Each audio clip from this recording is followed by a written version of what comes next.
All right, and we're live. I think, probably. Okay. Seems like the audio issues are pretty well sorted for now. If they rechange, then we'll deal with that later.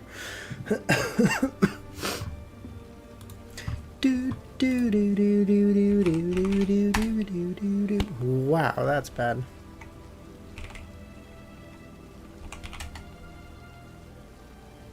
All right.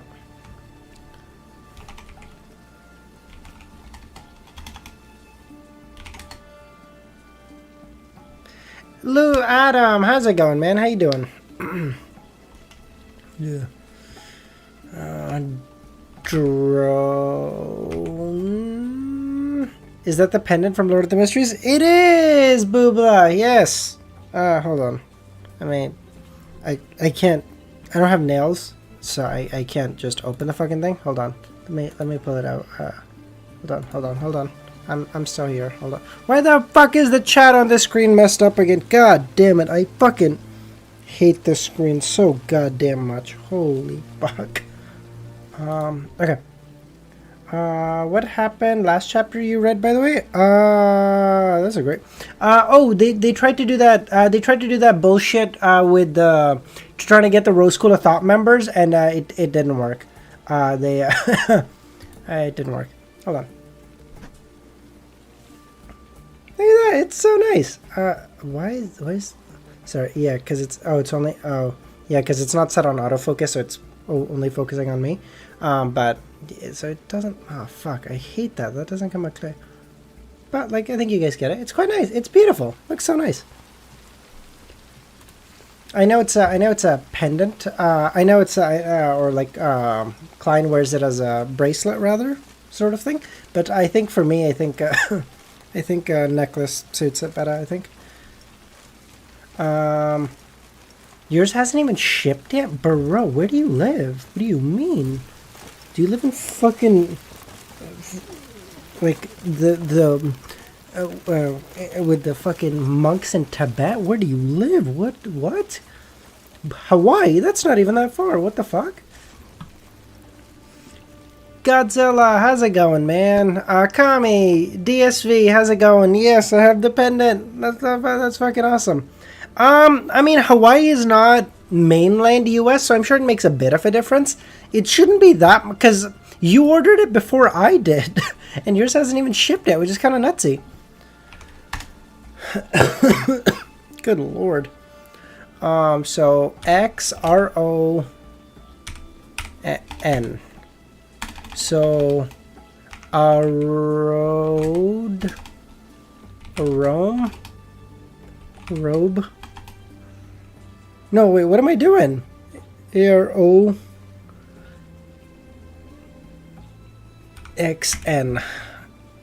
So, or brown. Bitch! Oh, you're kidding.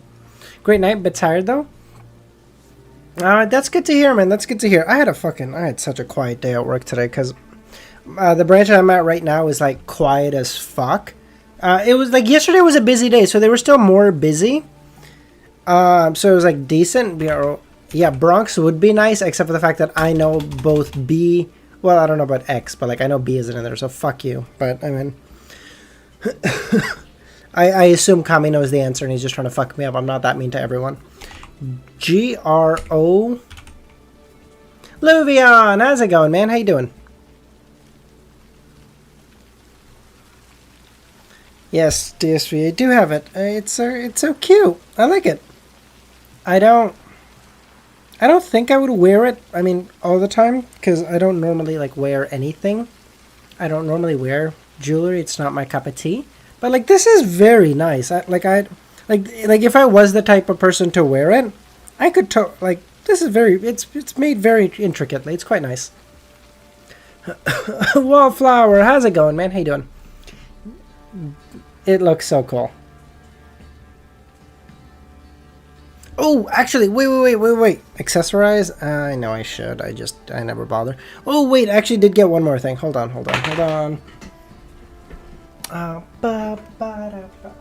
So not everyone's gonna care about this because this is not Lord of the Mysteries, but I mean, for those of you that do care, this is a katana. This is specifically one of Zoro's katanas from One Piece. This is, I believe this is the Sandai Kitetsu. It might be the Nidai Kitetsu, but I'm almost certain it's the Sandai Kitetsu, which is very cool. Am I a fucking weeb? Yes, I am, Kami. Fuck you. I don't know why people trust me to... I don't know why people trust me to give them financial advice, but I mean, hey, I'm allowed to do stuff on my personal time. Fuck you, okay? God, you guys are so mean. How did your family react to... Oh, not great, Luvian. Not great. I got some very judgmental stares by my parents because it was here when I got home. And then... oh, God. And then they're like, so, what the fuck is that thing? And I was like... it's a katana. And they're like, you already have one. What the fuck? I've shown it to everyone, most people on stream, I think, but I already have one. So the fact that it's a second one is like, why the fuck do you need two? And I was like, no, stop it. I mean, good thing is I can at least explain this one better because it's like a bamboo one. It's not like a real katana. The first one I have is an actual full metal tank, full tank katana. Like, it's a actual ready katana. And it was like, oh, that one was hard to explain. No, my parents were not happy. It's fine. Grown. Let's go! Adam! Let's go. Thank you. Alright. I'm not gonna lie to you. I did get there by myself, and then I saw Adam's message, and I was like, oh. I saw Adam's message before, but I thought he was like going, ugh, when I pulled out Zoro's katana. I was like, this bitch. And then once I put it in, I was like, oh, that's what he meant.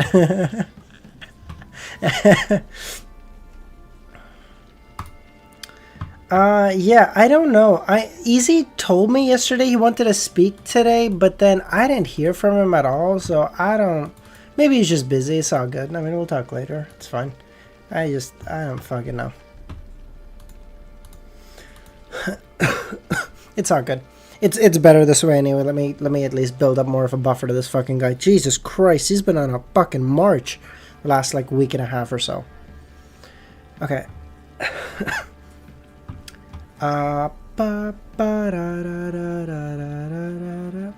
You should do a volume 4 discussion. Since it's halfway mark. Oh yeah. No. Easy and I are gonna talk at him. We just don't know when. I don't. He told us there will be a stream today, but I don't. Yeah, I don't know. He lied to us both. I don't know what to tell you. Okay. Typical forgetful done. Okay.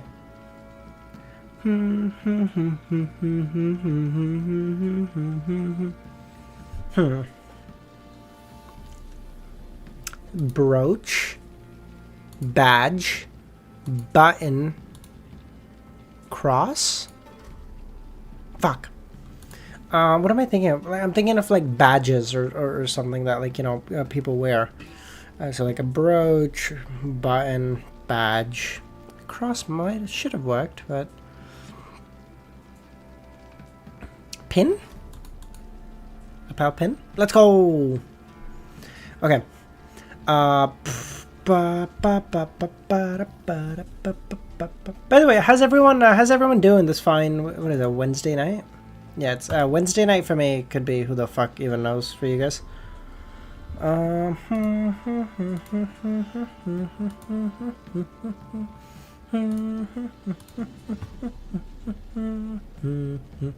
Okay. Uppercut. Hey, I've seen people hyping up volume 6 and 8 so much in chat and comments. To be honest, that's understandable, but I want to point out that my top 3 of my 5 chapters is in volume 7. Oh, shit. Oh, really? Okay. I haven't seen much people talk about volume 7. Most people talk about 6. A couple people mention 8 as well, but generally, like, 6 is like the holy fuck, like, wait till you get to 6. Which is, like, awesome, because, you know, I'm almost there. Make 100 chapters. Which after 1100, or 1050... Wait, am I? Yeah, like 1050, 1060 or whatever, right? Like, that doesn't feel that much. Like, I'm almost there. Lord of the Mysteries is peak. Good point.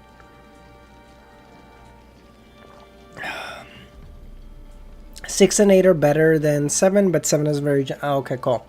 Okay, so it's like cumulatively they're better, but like seven in your mind has better peaks than 6 and 8. I remembered I called Easy Unk. Oh, thank you. Yeah, someone call him that, bro. Everyone's calling me that. He's older than... I don't know how old Easy is. I don't even know if we know. But like, he's for sure older than me. What are you guys hassling me for? Okay. Okay.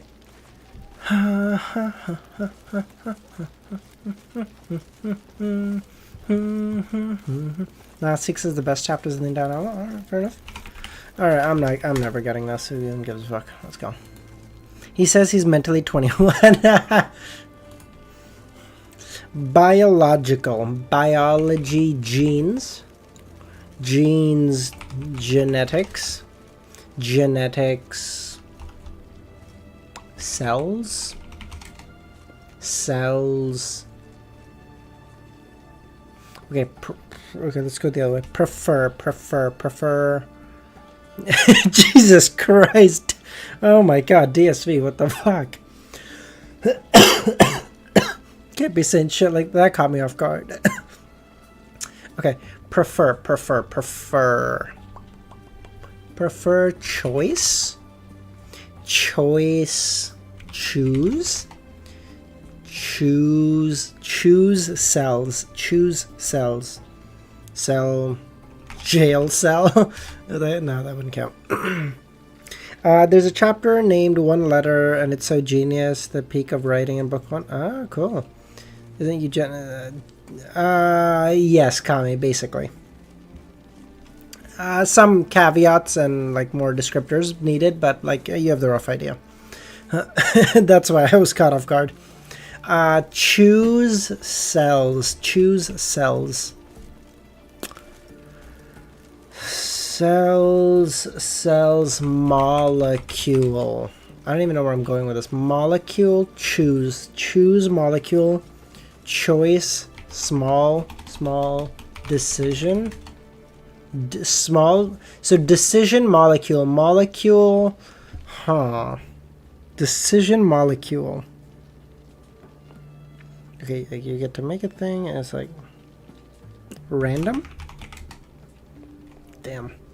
Random molecules movements are random. I don't even know where here. God, no, stop. You guys are killing me today. I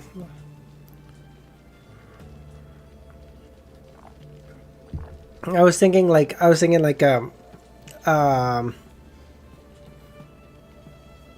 atoms movements are like random. We can't like calculate for them because they just kind of fucking fizzle around wherever and we don't know. I was like, maybe molecule or electron random would work.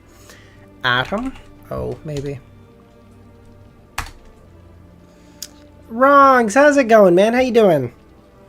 Look at the pendant. It's so cute. Quantum? Particle.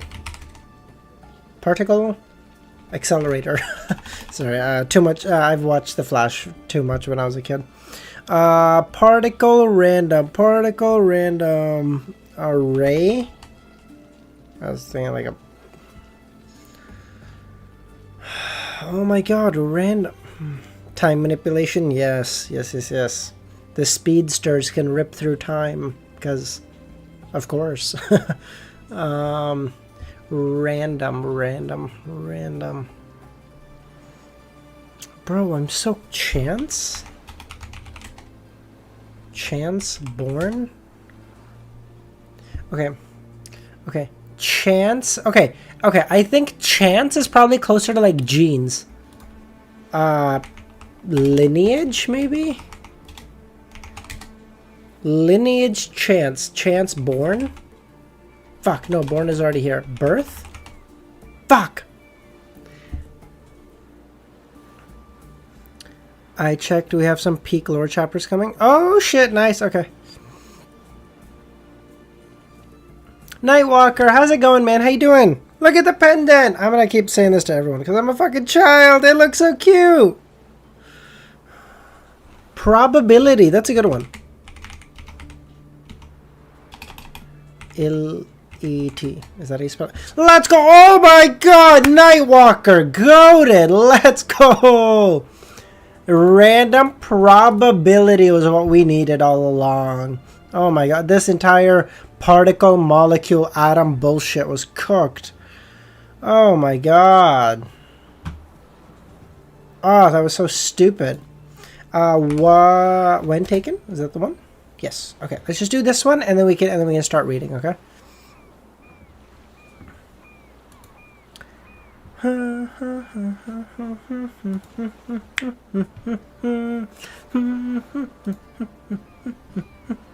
Yeah, real scientific. I know. Okay. Okay. Someone help me out. So this is I hate to stereotype here, but this is an Asian country of some kind.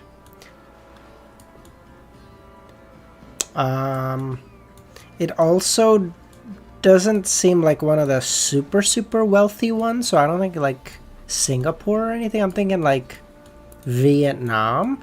These boats don't scream China to me, Nightwalker. They scream like Vietnam. No? Is there a flag? What do you mean look? How many tarot gatherings do you hope we have left? That's a good question, because tarot gatherings are basically indicative of like how long until the end of the book. I would assume I'm gonna go. Nah, I think Nightwalker. I don't know what Nightwalker is saying that makes him think China. I'm gonna go Vietnam. I'm gonna go with my gut.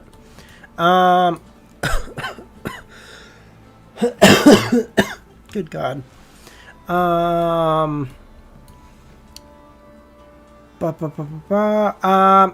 Okay. Like my instinct is there will probably be like a couple months until the end of the book, so that makes me think like, let's say 3 months. So let's say 12 tarot gatherings. Let's do Ho Chi Minh City because that is the only one I've heard of ever. 2010. It was Hiroshima. Damn. These containers were throwing me off. I wouldn't have thought that was like one of the more wealthy Asian countries. I don't know. I'm stereotyping. I apologize, but Unhinged. How's it going, man?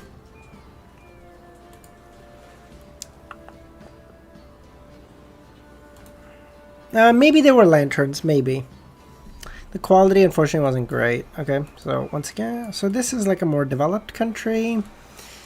Well, I guess it can't be more developed than Japan. That shit's like the fucking future. So, okay. So, okay, I was thinking to Vietnam. Okay. 9, 3, 5. Huh? Eating some late lunch, chicken and rice, the classic. Nice. Unhinged. Look at the Klein's pendant, the topaz pendant. Look at it. Look at it. It's so nice. Singapore? What makes you think Singapore? I'll take your word for it. I don't fucking know.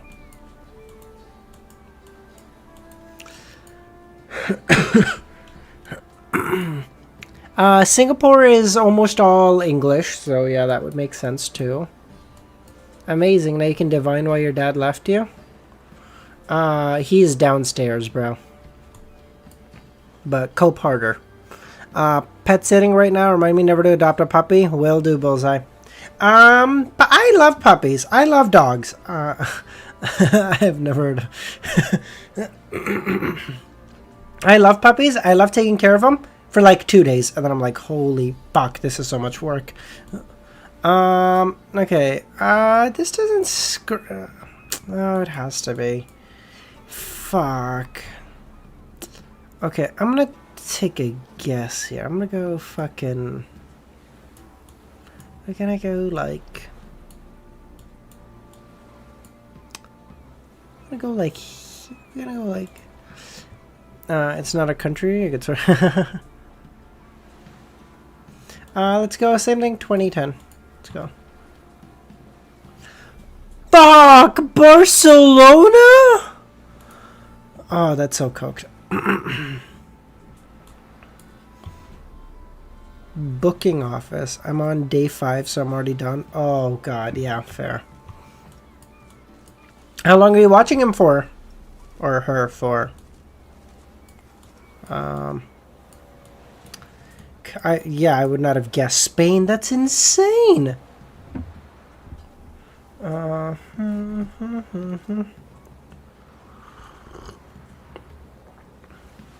Yeah.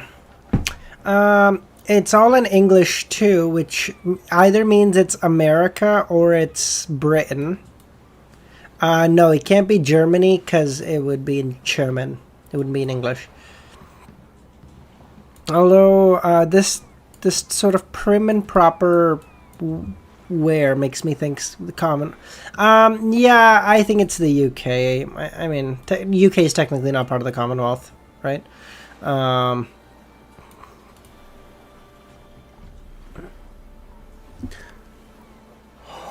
Get me the fuck out. Get me out of here, bro. Get me the fuck out of this! Bro, you guys, I thought you guys were a prison up until like 1980! What do you mean? Oh my fucking god. Sinab, how's it going, man?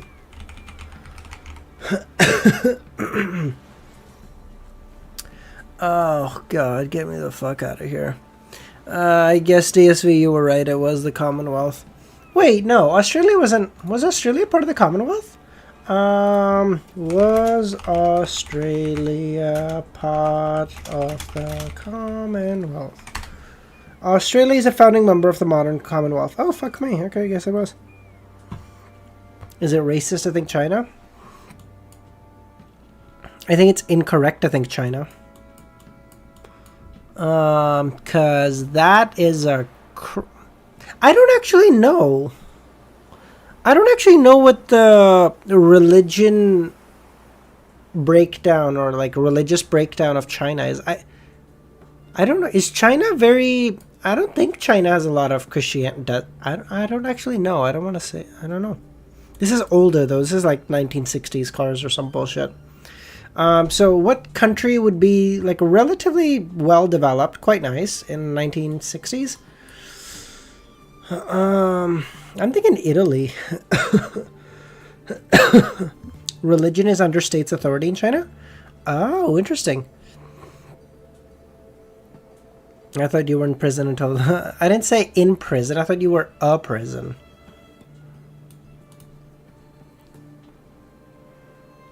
Budapest. Okay. Alright. You know what? I can live with that. Livery Stables 105, Livery Stables 101, Grand Street. Again, all in English, but this is old shit, dude. Like, this is not just like early 1900s. This is late 1800s or so. So,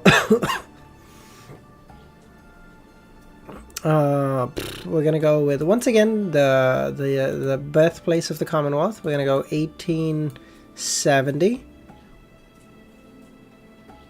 Oh, this could be the U.S. You know what? Fuck it. Let's go New York. Let's go New York. Fuck it. Fuck it. Tina, we ride at dawn! Oh my god! Let's go!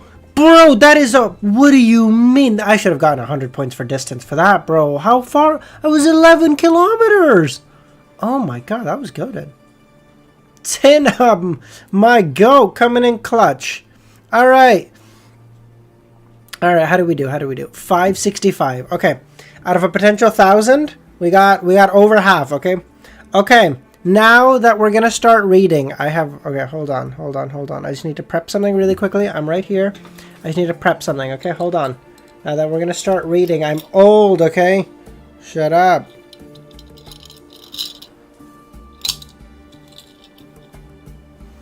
Bro, I don't know why the fuck the thing on this is the chat on the screen is so cooked. It's not supposed to be. I don't know. Okay, we are here, boys. Is this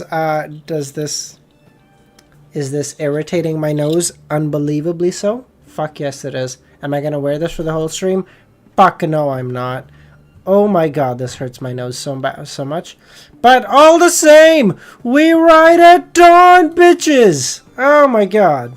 Wow, this really hurts your nose. Wow, this is so impractical. I don't know what kind of a fucking idiot made this. Jesus Christ.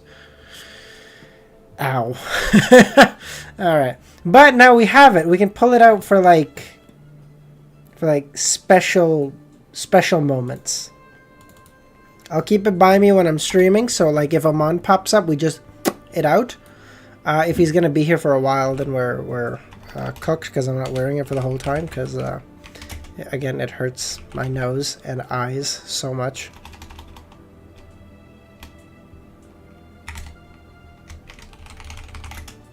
Although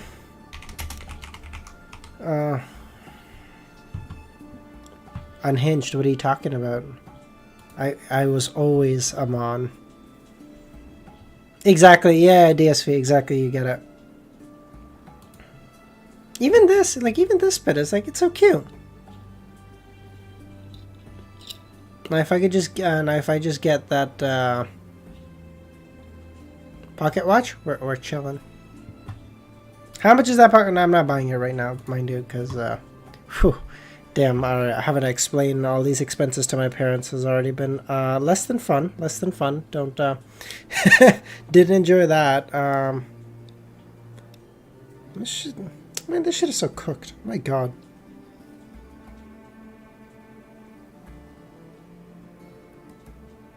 Okay. Alright, I'm gonna try reading a chapter with this. I don't know if I'm gonna last the whole fucking time, but I'm gonna last a whole chapter, but we're gonna try, okay?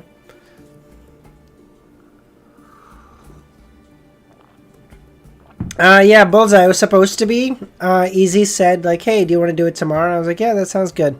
And then this motherfucker left me undelivered. I'm so ticked. This motherfucker. We're gonna need to have a chat, okay? DSV, don't even joke about that, dude. My parents are staring at me like, yo, what the fuck? What is wrong with our child? It's God, yeah, it was not fun. Klein glanced at Leonard and smiled. The targets aren't demigods. They've only lived to this day because of some kind of influence. This is also a secret I wish to discover. He deliberately emphasized the word lived. Without waiting for Leonard to respond, Klein continued, the aristocrat from the 4th epoch is a member of the Zoroaster family. You might be able to use his dream to learn more about Pallas. And the old man's descendant?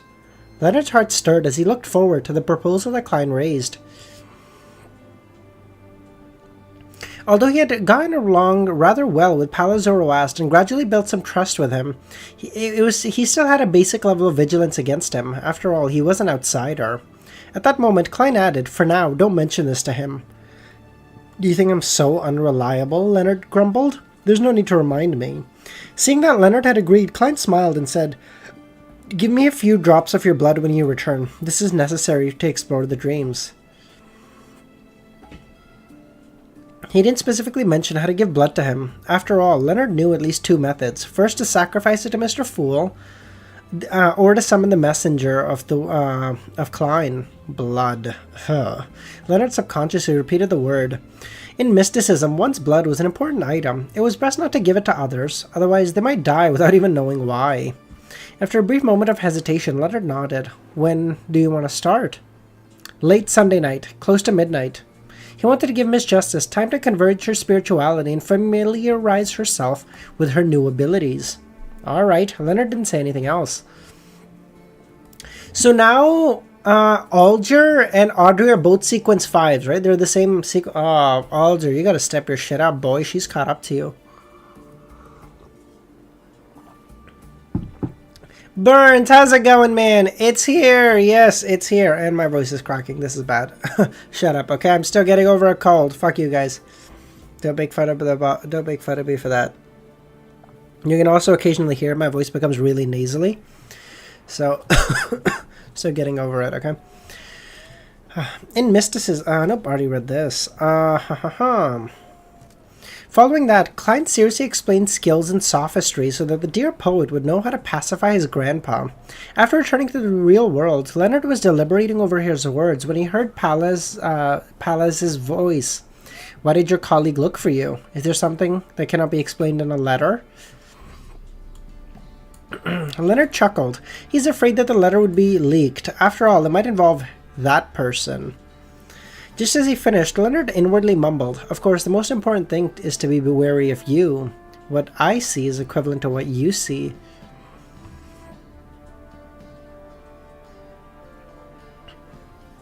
Oh, wait, Bernd, you were able to get on the server now, right?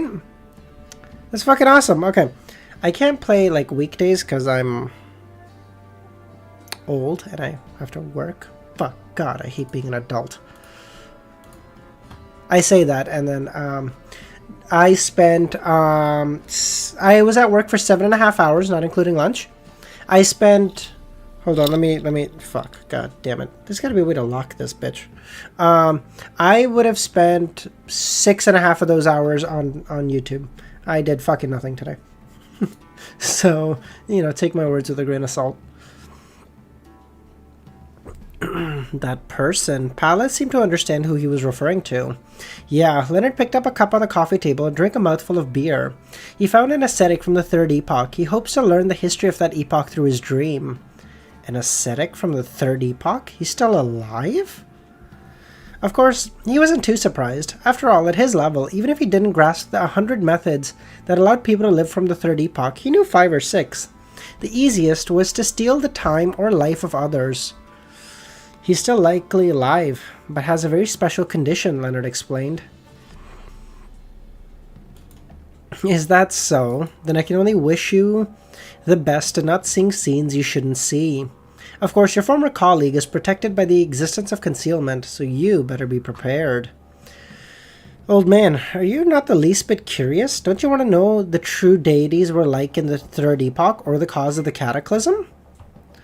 I can roughly guess what's going on. Pala Zoroast replied with a sigh. You took too much initiative to control the flow of the conversation today.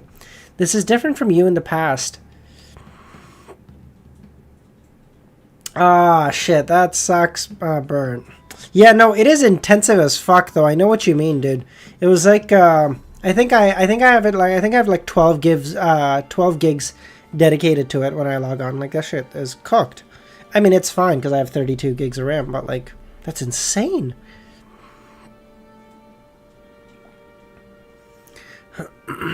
Now you...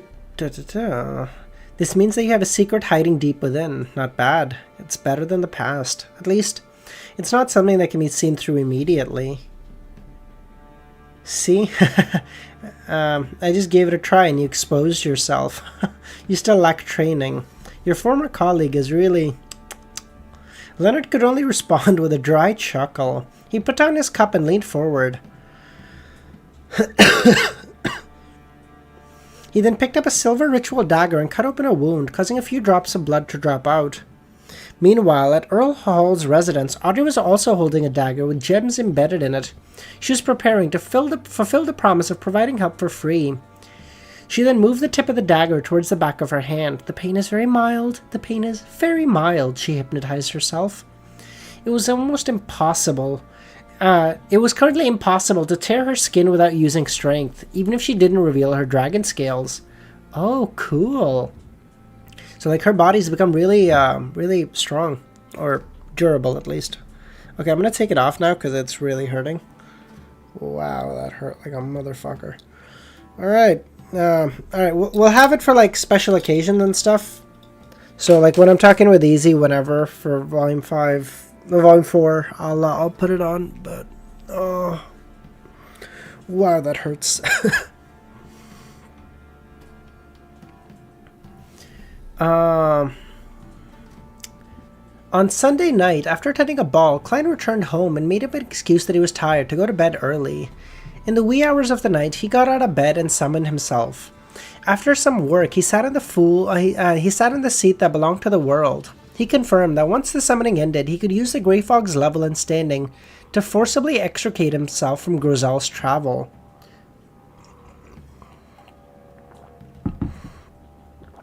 At that moment, in front of him were 3 metal bottles and a silver mask. The former was filled with Leonard and Audrey's blood, while the mask was sacrificed by Miss Justice. ahead of time, as she knew that Mr. Starr would be involved in the exploration of the dream this time. She planned on wearing a lie the entire time to mask her face and avoid her identity from being uncovered. Oh, I see. After examining it for a while, Klein made the hard-covered, deep brown Grosel's Travel fly out of the junk pile and land on the table. At the same time, he placed the unshadowed crucifix into his body. Hey, Gon, how's it going, man?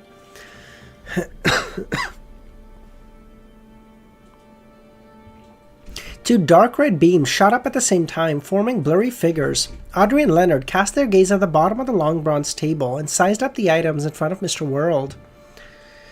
Their attention was drawn to the book. Our exploration is related to the book? Audrey asked. Yes, the targets are in the book. In the book? Leonard was surprised. Even though he was a Red Glove and had seen a lot, he had never heard of communicating with characters in a book. Yes, this is a magical book. Inside it is a world that was envisioned. What happens in that world becomes the book's contents. Envisioned? She had only learned a few days ago from Mr. World that the Spectator Pathway Sequence 0 was visionary. She knew very well that Ankh-Vault was the Dragon of Imagination. My description may not be accurate. It might have been an envisioned world or a true dream. The only thing I can confirm is that it was created by an ancient god of the Second Epoch, Ankh-Vault. I got it from Vice Admiral Iceberg. An ancient god's relic. It's no wonder they can make that giant an elf from the Second Epoch, a ascetic from the Third Epoch, and a Fourth Epoch human, and a Fifth Epoch Lowanese soldier survive till now. At this moment, Klein looked around and pushed Lie to Miss Justice and said, "Let's head on in." Alright, Audrey put on the mask. Leonard looked around and nodded. Okay. Klein picked up the 3 metal bottles, poured some of the blood inside, and smeared it on the book's cover. So that's what the blood's for. Just as this thought came through Audrey's mind, she was in a snowstorm. Amidst snowflakes the size of down feathers and biting cold winds, a city that was more than 15 meters tall stood nearby. A soldier wearing leather armor on stood guard by the gates and was huddled in a spot immune to the wind and snow. This is the world that was envisioned. It looks so real. Leonard looked around as he spread out his palm and caught several snowflakes. He felt the coldness of their touch as they melted. After confirming the environment, Leonard realized something. Klein was maintaining the image of cold and refined Gearman. Miss Justice wore a silver mask, revealing the bottom of her face. As for him, he didn't bother disguising himself at all. This was a habit of official Beyonders. They carried out missions without any disguises. Mr. Starr is really laid back and his hair is very casually combed. It's such a pity, otherwise his looks would place him as a model on cover of magazines. Don't stroke his ego, this motherfucker. Klein chuckled inwardly and pointed to the snowstorm and pointed to the city in the snowstorm and said, "Our first target is the ascetic, Mr. Snowman from the Third Epoch. This was most likely the person to have a link to Amon and his brother." Fuck yeah! No, Godzilla, join now! Join now! According to Klein's plan, after Snowman would be the 4th generation aristocrat Mobet. This was because Giant Grosel and Elf Ciatus were involved at matters at a higher level, and there was a higher chance of there being an accident. Therefore, it was safer leaving them to the end. After the exploration of the 4 people's subconscious, they would then enter the sea of collective subconscious nearby in search of any secrets. Nightwalker, how much more power do you need?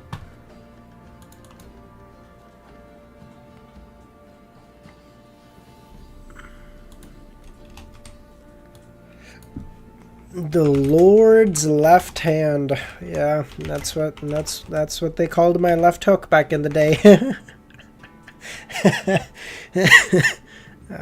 Yeah, I'm a child. Okay. In a rather remote spot in Passote City, there was a building made of stone. It was a cathedral. The most eye-catching and intricate part was the altar. Erected over it was a wooden cross and a tall figure standing carrying the cross. Figure carrying the cross? Isn't that just Jesus carrying the fucking cross from Golgotha? Ascetic Snowman was sitting in the first pew, facing the divine statue with his head bowed. He was a middle-aged man who wasn't considered old, but definitely had some wrinkles. He had a simple white robe that had been washed countless times. At that moment, two men and a woman appeared in the cathedral. The men were dressed in black robes, completely different from the surroundings. One was even wearing a vest and a top hat with a formal bow tie, and the other wore a casual white shirt.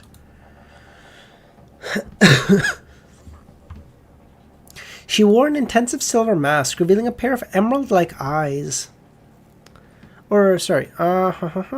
The lady was wearing a long white dress that was tight at the waist with frilly designs. She wore an intricate silver mask, revealing her pair of emerald-like eyes, her high nose, and her lip-glossed lips. It prompted anyone who laid eyes on her to imagine how beautiful she really was. They were extremely attractive. It was the same regardless of the angle one took. However, the passerbys and the few members of the congregation didn't even give them a look. This was a combination of hallucination and psychological invisibility. Audrey was already in operation mode. She said, "What's important now is to get Mr. Snowman to sleep, otherwise we'll have to wait until tonight." The night in this world... Relax, it's trivial, Leonard smiled. Compared to Miss Justice, who had only experienced a few supernatural incidents, as a Nighthawk, he was already very used to such things. Of course, he didn't know that Miss Justice had recently hypnotized a demigod. Yeah, you better calm yourself, bitch. Talking to Miss Justice like you know what's up, motherfucker. Why am I so mean to Leonard recently? I don't know. I even kind of like him, but all the same. Klein glanced at his former teammate and said, "Let's begin." He was carrying unshadowed crucifix on him, and in less than 3 hours he would be dropped back down to a sequence 5 and have his bizarro sorcerer characteristic purged. So he didn't want to waste time. He's back in his crazy adventurer state. Leonard raised his hand to neaten up his hair as his green eyes turned dark. Silently praying, the ascetic snowman fell asleep. This is the power of a nightmare, Audrey thought. No. Well, I guess it is the power of a nightmare, but he's not a nightmare. Leonard is sequence 5 now. 5.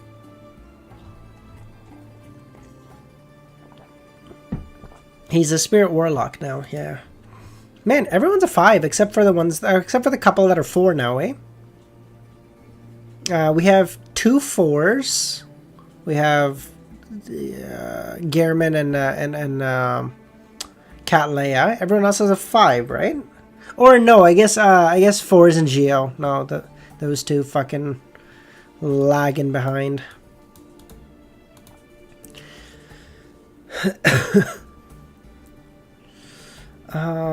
In fact, she was aware of the power of a nightmare. She had seen them before, back when they were dealing with the sanguine Viscount Ernest Boyer. But she was unable to grasp the situation and grasp the full picture at the time because of the situation. Right on the heels of that, she raised both her hands and grabbed the arms of the world and the star. Using her ability of Dreamwalker, she led them into the snowman's dreamscape. "I can do it myself," Leonard mumbled. Klein and Audrey ignored him and casually surveyed the area, taking in the entirety of the snowman's dreamscape. They were still inside a cathedral, an unusually majestic cathedral. Ancient stone pillars propped up a towering dome, but they didn't make the hall appear too segmented and cramped. It still remained rather spacious. The cathedral door was wide and tall, even for giants. Lined on both sides were candles placed in silver cups that emitted a warm glow. Sorry about that, I just wanted to take off my socks. It is hot in my room. Although I did order a portable AC, which will be nice. Because the problem is, right now, it's like really nice weather outside, so you should just be able to open the window and like be okay. But since I have to keep my door closed because I'm streaming, and with the fucking computer running at fucking like 8,500 RPMs or whatever the fuck, it gets so hot in my room. So I got like a portable AC so I can just have it in my room, because it doesn't make sense to have the whole fucking AC running for the house. I should be able to pick it up, I don't know, probably Friday or something. That'd be nice. Because then I don't have to fucking be sweating my balls off when I'm streaming. Whew. An ancient stone pillar propped up a towering dome, but they didn't make the hall appear too segmented or cramped. The cathedral's door was wide and tall, even for giants. The altar right in front of them was grand and magnificent. Above them was a greyish-white cross and the sculpture of a god bearing the cross. The statue's face wasn't clear, but it looked like he was showing pity. Snowman was similarly sitting in the first pew, facing the altar with his eyes closed. This is similar to the afternoon town's abandoned cathedral that the little sun showed us. I didn't say soon, Nightwalker. I gave you guys a very hard and fast number, motherfucker. What do you mean? It should be a building from the same era. Audrey swept her gaze across the brick and arches and whispered. At the same time, she suppressed her curiosity. Little son? How is he little? That fellow's taller and larger than me.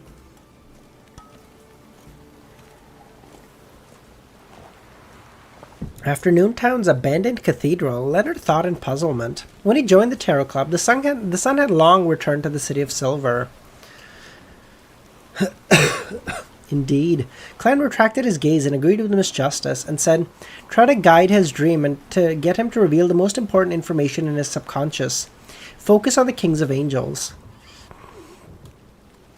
This mission could be accomplished by both a dream walker and a nightmare. The reason why he had Miss Justice do it was because he wanted to give her a chance to digest her potion.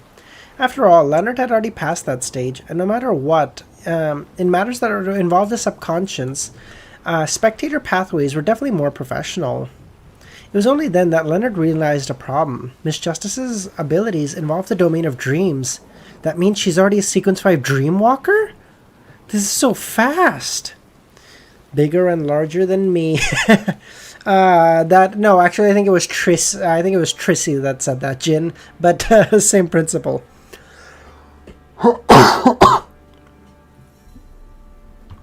He even remembered that Miss Justice had mentioned during the free exchange when he entered the Tarot Club. It hadn't even been a month since she became a hypnotist, and now only 3 months had passed. She had indeed tried to purchase the ingredients needed for her advancement, but to digest the hypnotist potion in 4 months is shocking. Leonard's mind raced as he had a baffling feeling that the pride of becoming a Red Gloves captain, a quasi-high-ranking member of the church, a Sequence 5 Spirit Warlock was gone. While his thoughts were running wild, Audrey tersely acknowledged the look and took a few steps forward to stand beside the snowman. Illusory ripples suddenly appeared in her jewel-like eyes. By the way, you guys want to know something funny? Romero's probably going to join stream in the next 15 to 30 minutes. And then he's going to go, hey, you lied to me. In fairness, I kind of did. I did my math wrong. I thought I wanted to give you guys a heads up for when the fucking stream was. And I said it was in 2.5 hours. It turned out it was actually only an hour and a half because I can't do math. Shut up, okay? I would say I did math at work, but I didn't do shit today, so I can't even say that. Yeah.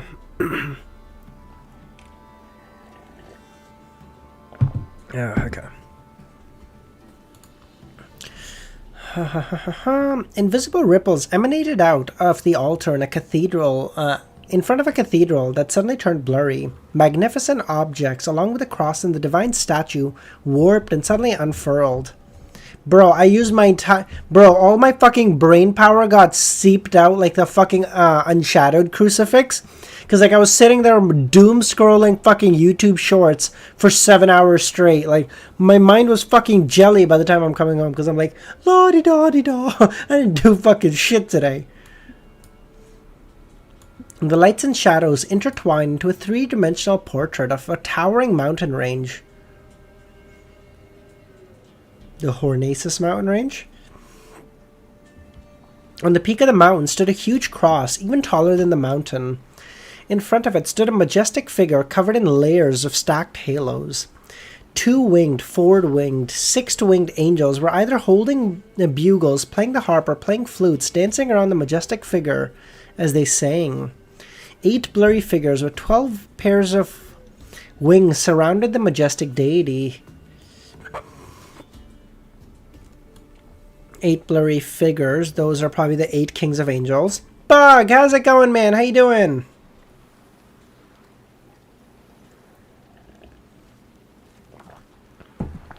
Some fell to the ground beside his feet, leaning against him, as if completely relying on him. Others floated by his side, awaiting his orders. This was a scene that Klein had seen before. He knew that the deity was ASG, and that the figures were kings of angels. Only at this moment, Snowman opened his eyes and looked at Audrey. Only the Holy Spirit can serve the Lord. This is the goal I've been chasing my whole life. I don't know what that means. At that moment, Snowman opened his eyes and looked at Audrey. As if teaching his student, he solemnly said, "Only the Holy Spirit can truly..." Already read that. "I can see the Lord standing above the infinite radiance, benevolence scattering over his kingdom and the land. Around him are 8 kings. The Dark King was the first angel created by the Lord. He is his left hand, his proxy, and the deputy of heaven."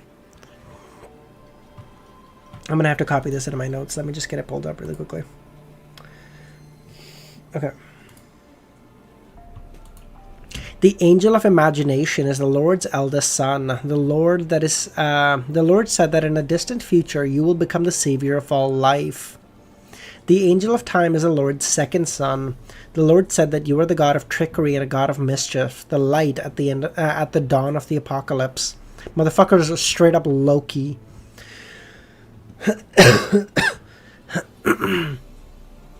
The white angel, wind angel, and angel of fate. Who is the white angel? Do I know this?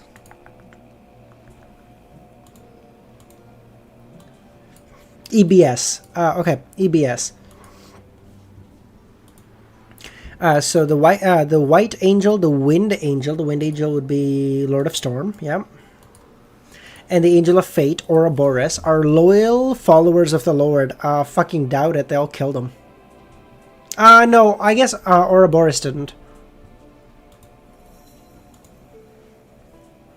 The ones who killed him were White Angel, Wind Angel, and Sasrier, probably? No, wait. And God of Wisdom. No, sorry, Wisdom. Are loyal followers of the Lord, firm, brave, honest, having been that way from the time they were weak till they became strong. The wisdom angel was sanctified due to his redemption from being penitent and contrite, completely opposite from the ones who fell after eating the fruit of sin. That is interesting. The completely opposite from the ones who fell after eating the fruit of sin. I would have thought the fruit of sin would have been when they killed him. What? What is the fruit of sin?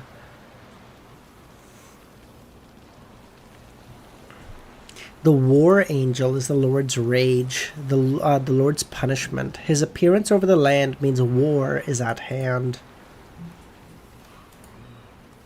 So that would be Sasrier.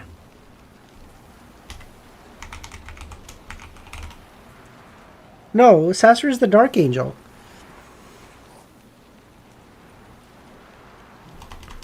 So who would be the... Wait, what? Oh, Red Angel, Medici. Sorry. War Angel.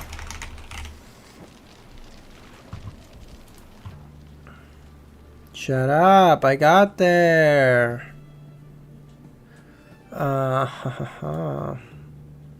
And technically, even this kind of works, because Medici did very briefly come back to the land. And the fact that he has come back means that war is at hand, and now a war is going to start because the thing is trying to start one. The King George the Third, or whoever the fuck his name is. God. I will never understand how some motherfucker named George came to rule the world. Like, bro, come on. Have a fucking... That's why, like, back in the day, like, for you to be a fucking king, you were like William the Conqueror, because it was like, bro, can you imagine, like, hey, who is the ruler of this land? William. Like, what the fuck? Yeah, no, it's like William the Conqueror, and you're like, oh, this motherfucker's up to some shit, bro.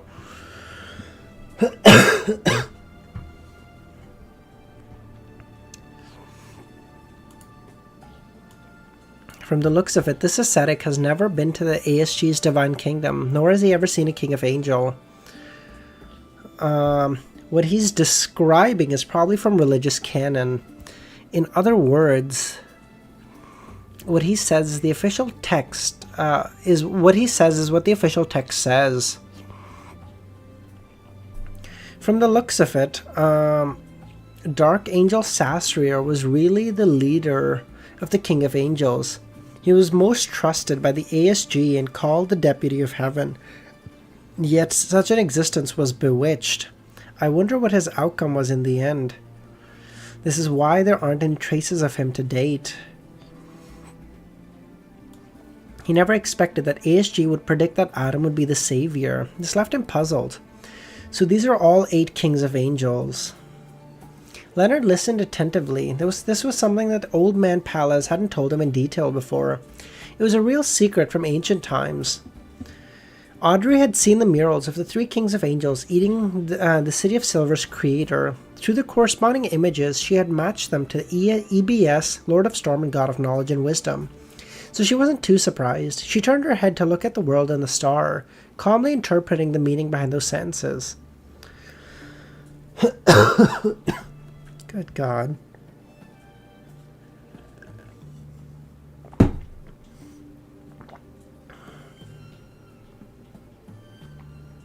According to what Mr. Snowman said, the Dark Angel was created. The 3 kings of angels, White, Wind, and Fate, had followed the ASG from a weak stage until they slowly empowered themselves, and the weak stage here probably refers to sequence 4.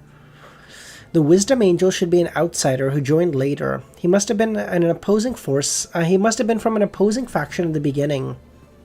The Wisdom Angel. Oh yes, yeah. He was a fucking. He was a Trojan horse.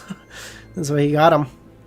When he heard Miss Justice's words, Klein suddenly remembered a name. It was the Dragon of Wisdom, as mentioned in the City of Silver's myths. Herabergin. Did I know this name?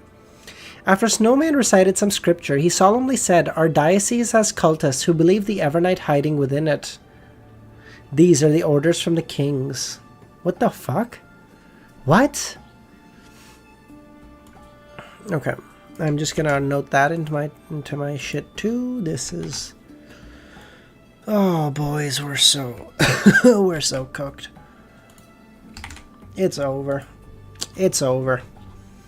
Up until like mid volume 4, I was like, damn, bro. Like I really think I'm starting to get like a handle on the fucking lore of Lord of the Mysteries. Like I can make such cool videos, and now I'm like, bro, can someone make me a video to explain this?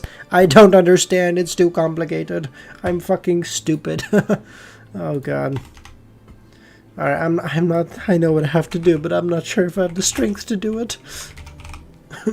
Anakin. You're scaring me.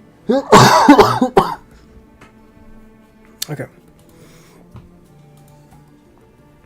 Cultists who believe in the Evernight. Upon hearing the Snowman's words, the 3 present were more or less thrown into an awkward situation. Klein, Audrey, and Leonard all had a certain relationship with the Evernight goddess. One was a cultist who believed in the Evernight. The other wasn't not only a cultist, but a high-ranking member of the cult. An elite team member, and the other was even worse, a blessed of the evil goddess.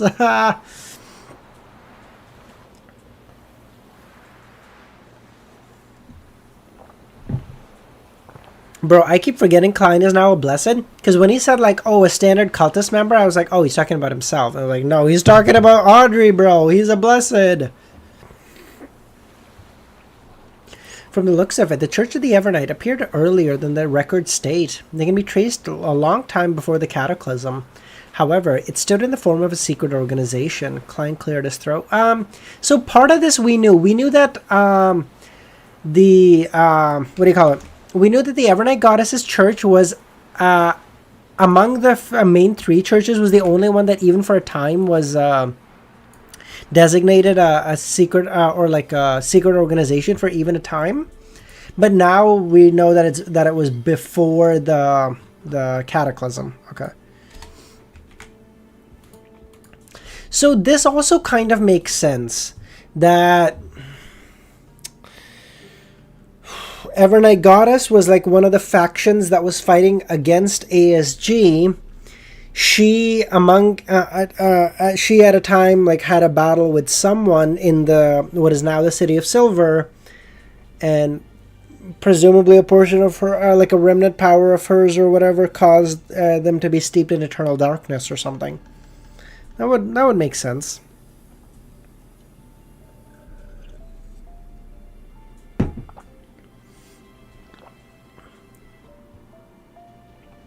Audrey pursed her lips and continued guiding the snowman's dream, allowing him to reveal information related to Kings of Angels. Unfortunately, he was only a Sequence 5. He was considered a quasi-high-ranking member and would be able to come into contact with some important figures.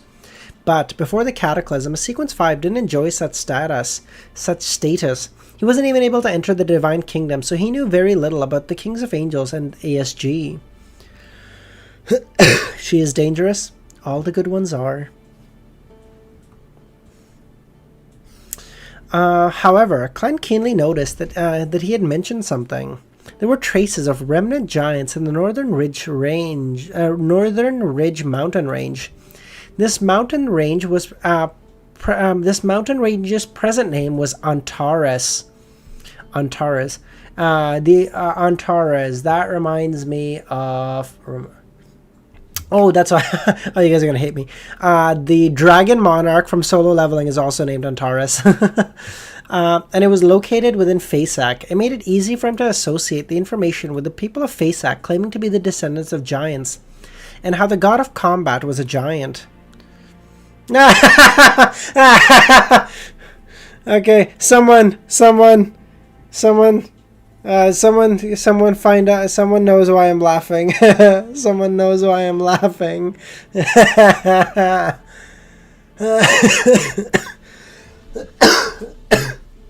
I said about 20 minutes ago, I was like, Romero's going to pop in the next 15 to 30 minutes, and he's going to say, you lied to me. Sorry. But, okay. Romero, I did lie to you, but I can make it up to you, okay? I promise. I promise. Okay, let me make it up to you. Hold on. You're not ready for this, okay? You're not ready. Let me cook.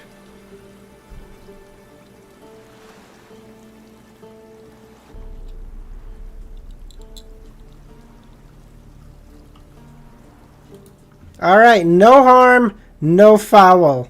It's all good. Look! It's all fixed. Come on, you can't possibly be mad at me anymore. Come on. I spent like an absurd amount of money on this monocle. I can't tell my parents how much money I spent. I told them like half the price and they were already ticked. Oh god. Devil, how's it going, man? Long time no see.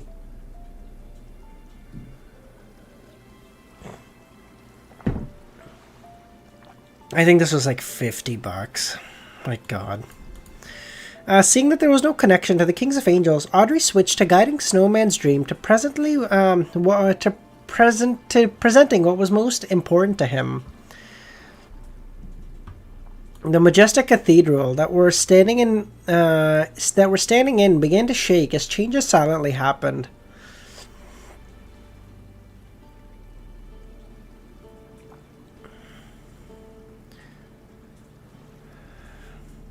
In just a few seconds, the cathedral scale shrank. Outside was a square that had been renovated.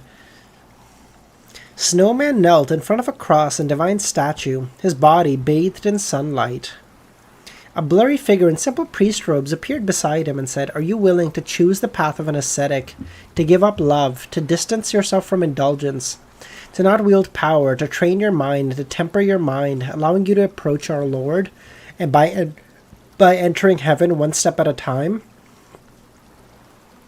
Snowman kissed the ground and said, "I'm willing to choose the path of the ascetic. I'll give up love, distance myself from indulgence, wield no power, train my mind, and serve the Lord. It will be forever so, and forevermore from this day forth. It will be so forever and ever from this day forth." The more Snowman spoke, the more resolute he became. This is the one thing that left the deepest impression on him. Audrey turned her head to the world and the star. Klein nodded and said, he really is a true ascetic. Let's go to the next spot, Klein said. By the way, I mean, all jokes aside, I think it does look pretty fucking cool. I mean, it's a fucking monocle, and it's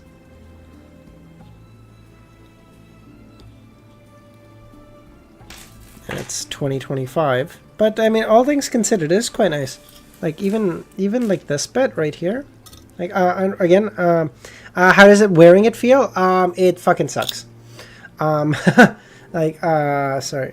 Sorry, I'm trying to see how to showcase. Because the problem is, my camera is set to autofocus on me. I can't, I have it manually set to focus on me instead of anything else. So, like even just this bit right here, you guys probably can't see it great, I apologize. Like this bit here, it's like crystalline shards or something. Like that's such a cool touch.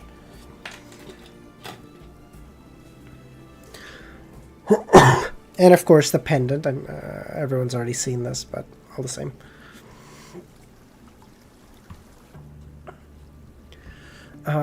Inside a house in the city, Mobet was whispering to himself, staring at the ceiling. Winter this year was much colder than before. It's already starting to snow. It's noon, but I don't even want to get up. Ugh. Sciatus, why does an elf such as yourself insist on sleeping in? You even press your cold hand and feet on me. Ugh, I miss being single. Ah, bitch, no you don't.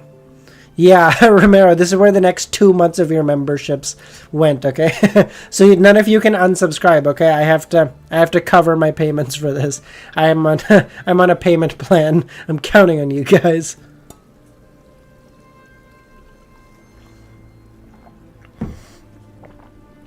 Okay. Why are you lying, Mobet? You're so glad to have her. On the bed, elven songstress Sciatus leaned her body sideways while sleeping comfortably. Not only did she occupy half the bed, but she also seized a large amount of space on her side as her body clung close to Mobet, squeezing Mobet to the corner of the bed. After pulling up the blanket that was pinned down, Mobet sighed, closed his eyes, and prepared to sleep again. Then he really did fall asleep. In his dream, he sat at a bar counter, alternating between sipping hard liquor and gulping beer. Is this the aristocrat from the Fourth Epoch? Leonard glanced at Klein. Yes.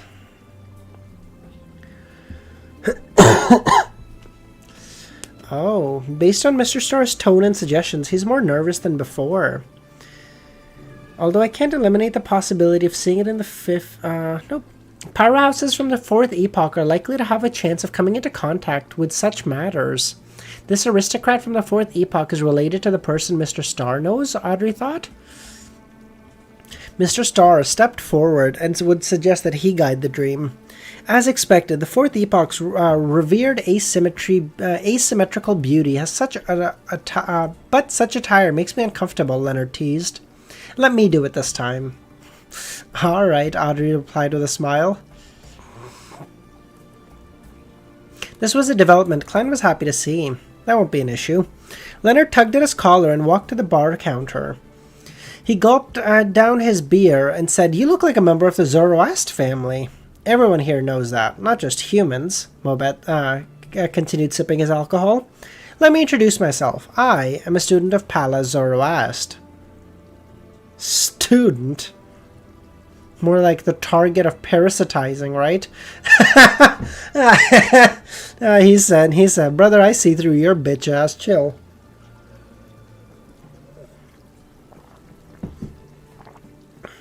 Although Audrey was mentally prepared, she couldn't help but twitch her eyebrows. As for Klein, he was having a hard time holding back his laughter.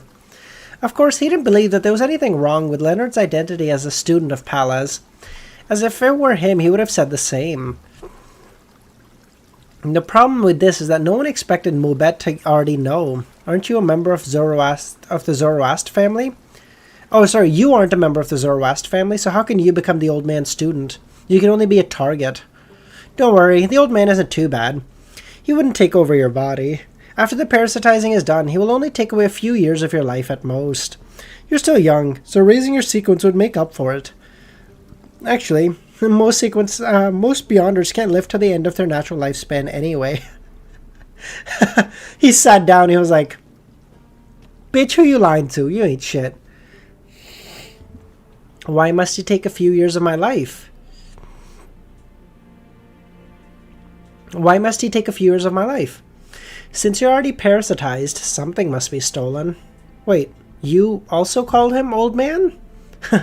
Of course I do. He is my great-grandfather, and I haven't seen him for 1,000 years. No, 2,000 years.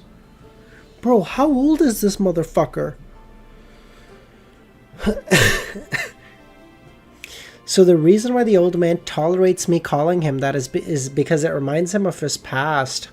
I wonder if any of his direct descendants are alive. As for Audrey, while she was finding the words, something must be stolen funny, she was surprised that he, the capital H he, Pala Zoroast, was an angel. Also, why did you say also? Do you call him old man too? Don't tell me you have the bloodline of the Zoroast family. I don't know. No, that doesn't look like the case. It might be that the old man suffered a terrible blow and hasn't managed to change, and has changed to a degree. That I know, Leonard pondered. He was nearly killed by Blasphemer Amon and hasn't recovered yet. That powerful and terrifying ancestor of the Amon family. The aristocrats of the Solomon Empire are all cold and evil. Why isn't the Zoroast family like that? Leonard asked. Who says we aren't? Prepare to die. My name is Inigo Montoya. You killed my father. Prepare to die. Fucking none of you in chat are gonna get that reference.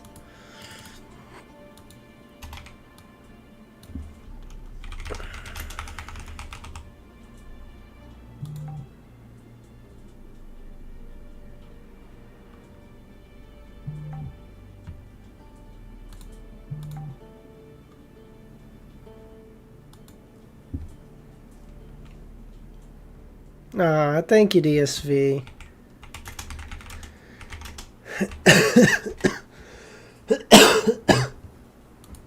Oh, Godzilla, you get it. Okay, so I don't feel quite as bad.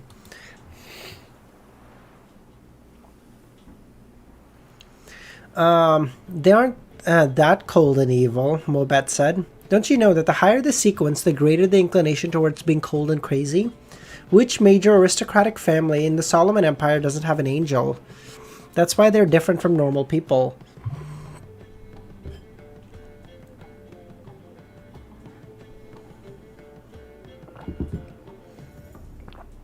As for the degree of coldness and evilness, it has to do with the choice of their anchor and the traits of their pathway. Oh, that is cool. So you do get a choice of your anchor. How much of a choice you get, we don't know, but like you definitely get a choice, which is good. I don't know what my great-grandfather's situation is. All I know that he's very kind and amiable. In addition, the rules set by His Majesty have a key point: disharmony. If all the aristocratic families had the same style, he wouldn't be satisfied. And the first reason I expected, but the second is unexpected. Was the Black Emperor of the Solomon family trying to get himself diagnosed with OCD? At this moment, Audrey turned her head to look at him and asked the same question as Mr. Starr. Anchor? To the deities, believers and faith are an anchor, Klein explained. So that's the case. Mr. Fool also said that it's to stabilize one's condition. In early stages of Mr. Fool's awakening, he shouldn't have too many believers. Back then, what was his anchor? A god with OCD scary? You know what's scarier? I don't know. I was trying to think of a joke. I couldn't right away. I'm sorry.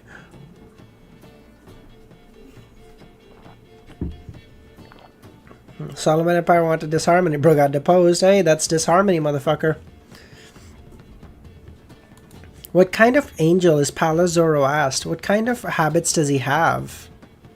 Leonard is still cautious. He still doesn't believe that the grandpa in his body is Pala Zoroast. Yet we can't rule out the possibility that the real Pallas has stolen.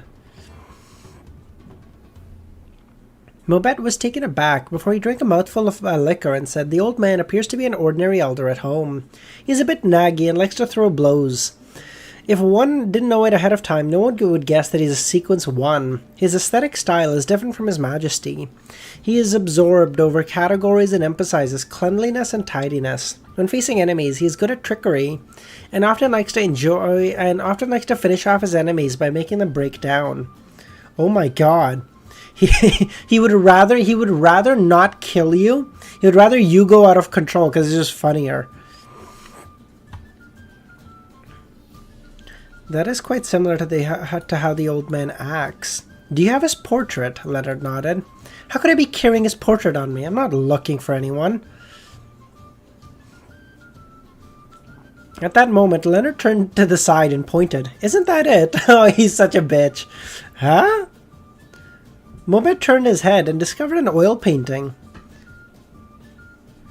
As he picked up the oil painting, the content on it became clearer, revealing an old man with dark brown eyes. The man's hair was already completely white. It wasn't very sparse, and it was neatly combed to the back of his head. His forehead, the corners of his eyes, and the corners of his mouth didn't seem to have any wrinkles. Could it be that Amon is pretending to be Pallas? But why would you fucking bother?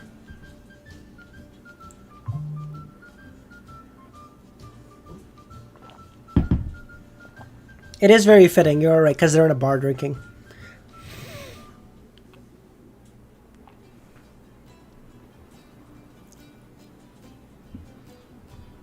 Shits and giggles. It was obvious he looked quite good when he was younger. He looked similar to Mobet. I really can't tell that this is an angel. Audrey tippy-toed, looking around the oil painting. After Leonard memorized the contents, he mentioned a few relevant questions and got answers. The only exception was the name of the potions of Sequence 3 to 0. Mobet didn't know either. All he knew that Sequence 1 was apparently Worm of Time. Oh, no wonder Amon is so happy to split into Worms of Time, because he's like, where did I just sink this fucking potion? God.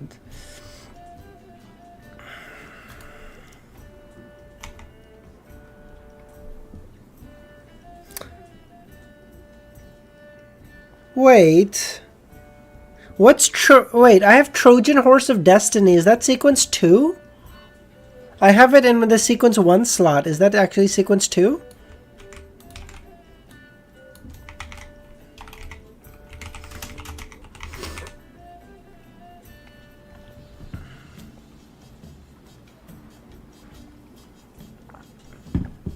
Oh, it's 2? Oh, okay. Sounds good.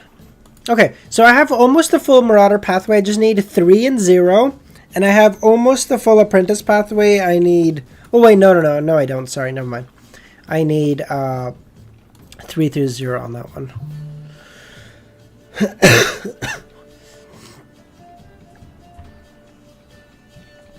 So now there's 1, 2...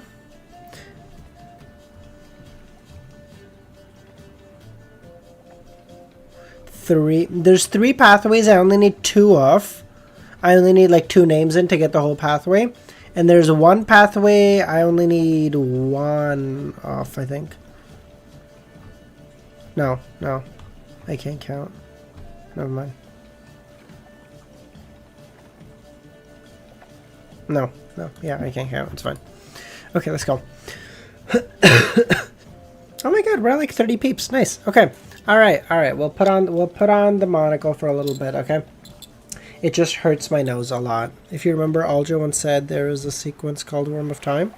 Bro, I don't remember that. I'm not gonna even fucking lie to you. Leonard asked about the Solomon Empire. In your era, what major families are there in the Empire? Are Zoroaster family, the Abraham family, the Zaratul family. In addition, although the Medici family and the Lord Ouroboros don't have any titles, their standing was no worse than the major aristocratic titles. Why does Medici have a family and Ouroboros is bitchless? And he's like, I am Lord Ouroboros. I get no bitches. I stand on equal footing as major aristocratic families, I still have 0 bitches. Every time he spoke, he would curl his fingers, curling them into a fist. Then he smiled and said, "At that time, although Tudor and Truance were the most loyal angels under His Majesty, they were still ranked beneath us. They were on par with Augustus and Castilla."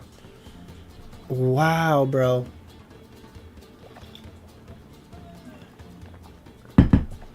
You're telling me this king has like his two peeps that are most loyal to him, and he's like, put him rank 2.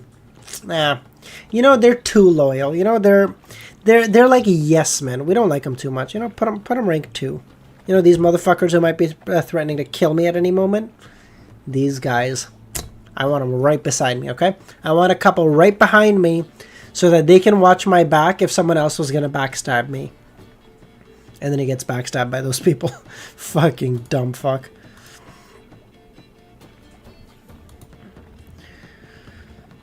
In that era, what was the situation of the northern continent?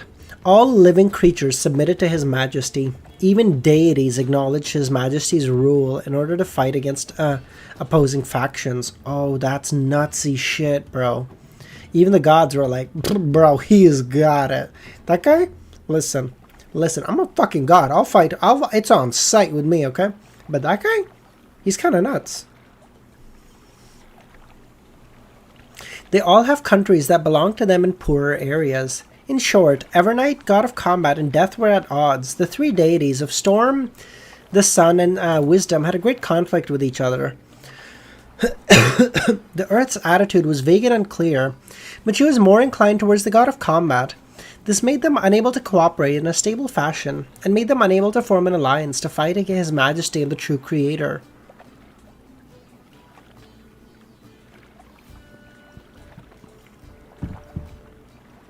Oh, thank you, Nightwalker. It reminds me of the good old days. You know, back in the late 1700s, this was all the rage.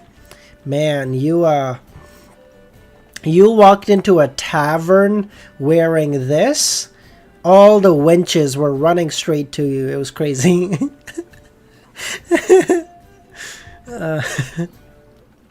At this point, Mobet sighed and said, "Precisely for the sake of balance, His Majesty didn't attack the southern continent and allowed Death to unite his plans and the ancient forest to build the Balam Empire. No, ultimately the 6 deities came to an agreement. Hence, the Black Emperor perished, establishing the Tudor-Truance United Empire." Mobet turned his head and said, "Do you have any cigarettes?"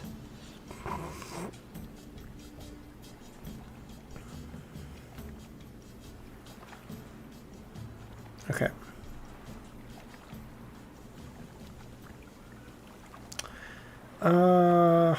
Let me just. Sorry, I'm just copying this to my notes. Give me a second.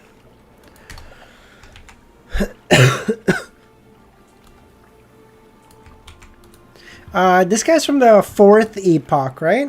So 4th epoch. We'll do Tudor lore, I guess.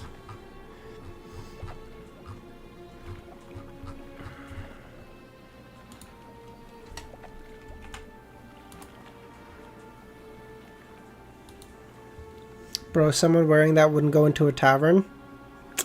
Yeah, like you would know this fucking guy. God. Pretending to know shit, you have no concept of it. God. It's okay to just say you don't know, man. We gotta fight. This is Solomon? Oh, this is Solomon? Oh, I apologize.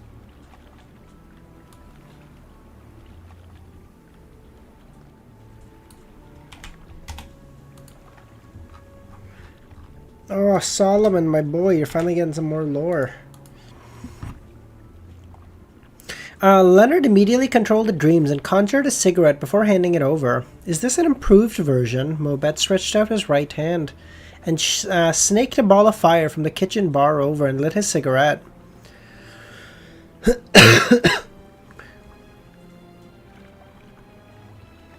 Seeing smoke coming out of his nostrils, Leonard asked, "The true creator's believers like to smoke?" "That's right. Even Lord Medici would occasionally smoke a few sticks." Oh my god, Medici, my goat for real, bro. Although it's just a habit for him, Mobet answered without hiding anything. Which deity do you believe in? His Majesty, of course. All aristocrats believe in the Empire, believe in His Majesty. Other than Lord Medici and Ouroboros, they believe in the true creator. Also, Duke Bethel Abraham might just be faking it. According to what I know, he only believes it himself.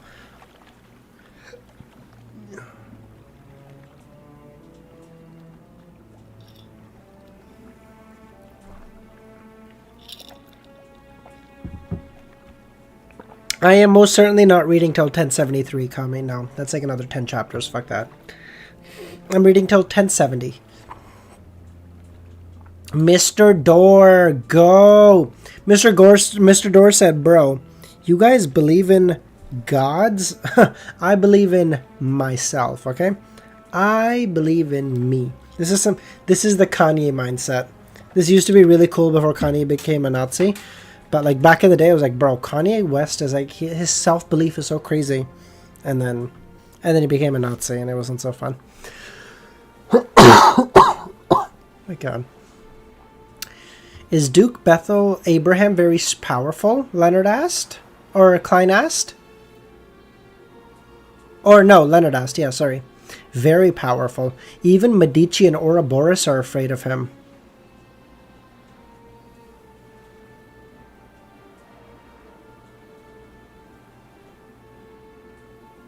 What the fuck? Who the fuck stands above a king of angels? Who is this fucking guy? Mr. Door coming in fucking hot. Oh shit.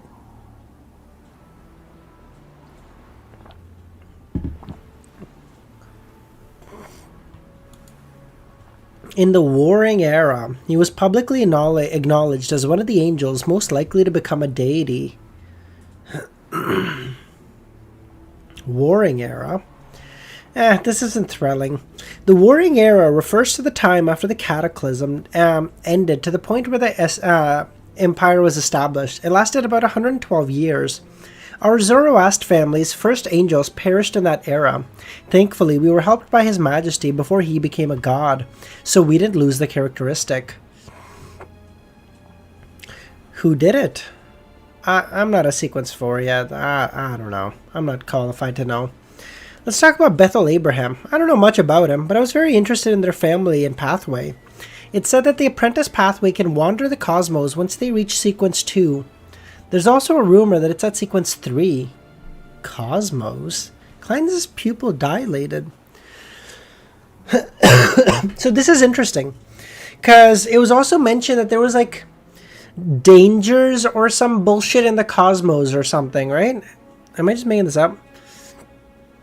I think it was mentioned a while back that like the gods and the cosmos, or I don't know, something about the cosmos was said earlier. But then this is also kind of dumb as fuck, though. Like, my concern is, bro, Bethel Abraham, who fucking kings of angels are afraid of, which means this motherfucker is a sequence 1, and, like, he might be, like, a sequence 1 with, like, 2 characteristics. Like, this motherfucker is, like, pissing distance away from becoming a god. And this item... And this motherfucker gets locked away. This is a pathway that at sequence 2 or maybe even 3, you can travel the cosmos and you get locked away? You're called Mr. Door and you can't open a fucking door to get out? Bro, come on. What's happening? Death dies. Mr. Door can't open the door. What is this fucking novel? Nah, I just saw an item that gets you cursed and attracts... Oh, that attracts something from the cosmos. Yes, you're right, Kami. That's what it was. Okay.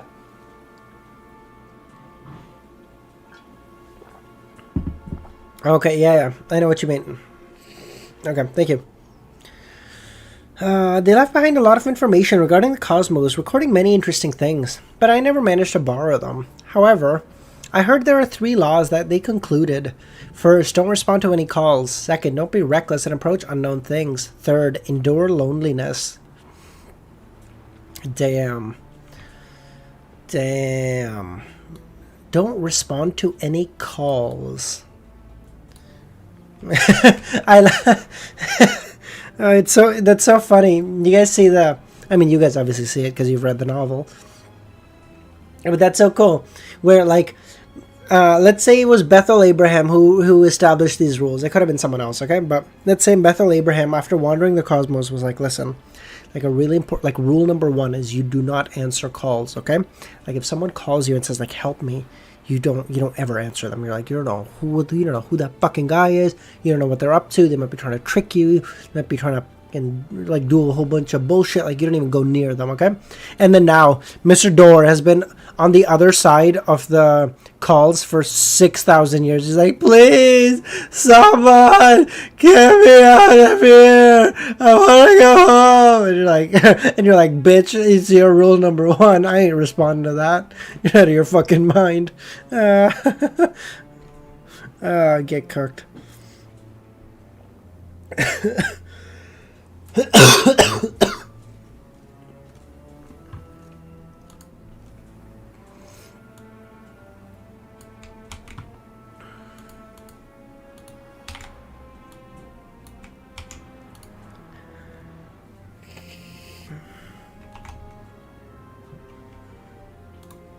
Sorry, I'm just adding this to my notes. Give me 2 seconds.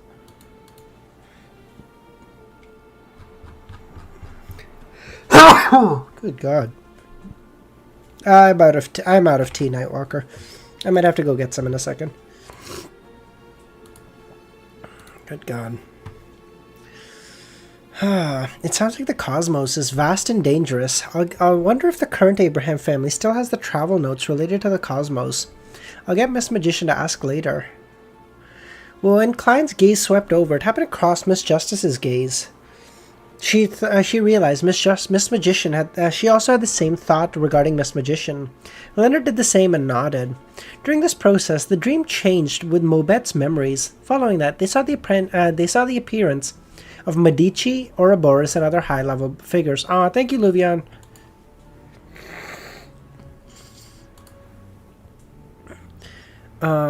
Of course, as Mobette had a few interactions with the Black Emperor and Bethel Abraham and didn't dare to look at them, their impression was blurry. Towards the end, Audrey grabbed both Klein and Leonard's arms and jumped into Cyatus's dream. This elven songster was standing in the garden holding her stomach and frowning at Mobette. Can you steal the fetus in my stomach and stuff it into your body? They're having a baby! I don't know if I should feel happy, because she clearly doesn't sound very happy about it. She seems just more just fucking pissed. She's like, God damn it. It can be done, but even if it's stuffed into my body, I can't give birth to him, Mobette replied. Then steal the corresponding organs that are needed? Cyatus thought. If it's just the simple act of theft, then it might succeed, but what follows after... I'll be at my wit's end. This is beyond my capability, Mobette said. Why don't... After a few seconds, Audrey said, why don't I do it this time? That is not cute at all, Nightwalker. Do you have any fucking concept what cute even means?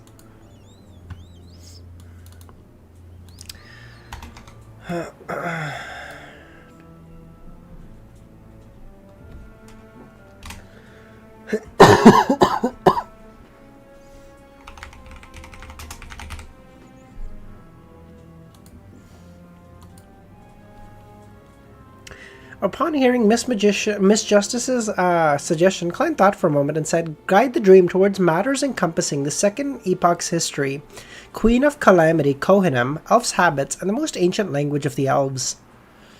And as well as the legendary Western continent. Why is it legendary? Alright, Audrey said. She then walked to the elven songster. Under her guidance, Mobette's figure in the garden rapidly blurred as he vanished from Cyatus's dream. The ripples in Audrey's eyes stirred once again as her lips quivered. The entire dream began to shake as the garden was like a reflection of a lake that was smashed into pieces. We don't know if it exists. 。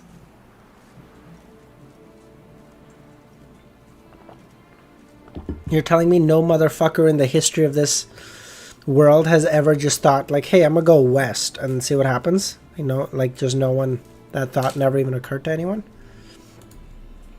It's like, come on, it's like even Arya at the end of Game of Thrones, which had a dog shit ending, was like, bro, I'm gonna keep heading north. And they're like, but we don't know what's up north. They're like, yeah, I'm gonna keep going until we find out.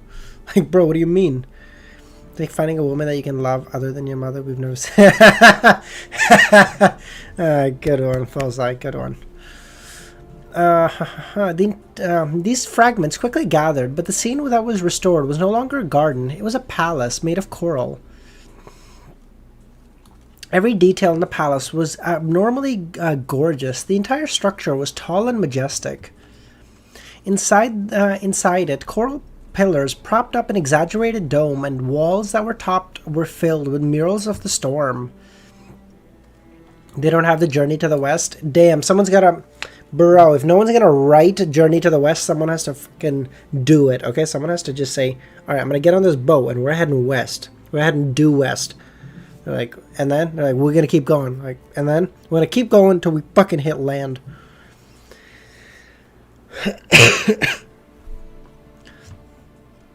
Above the corals and murals, silver bolts of lightning followed a certain trajectory as if it was alive, finally converging at the 9 steps inlaid with pearls, diamonds, emeralds, and turquoise. Cyatis was standing there with many elves beside her. On the steps, there were 2 huge stairs that seemed to be formed purely of lightning. One of them occupied the center, like the ruler of this palace, and the other on its left was less eye-catching. Sitting on the throne in the middle was a man wearing a simple loose robe.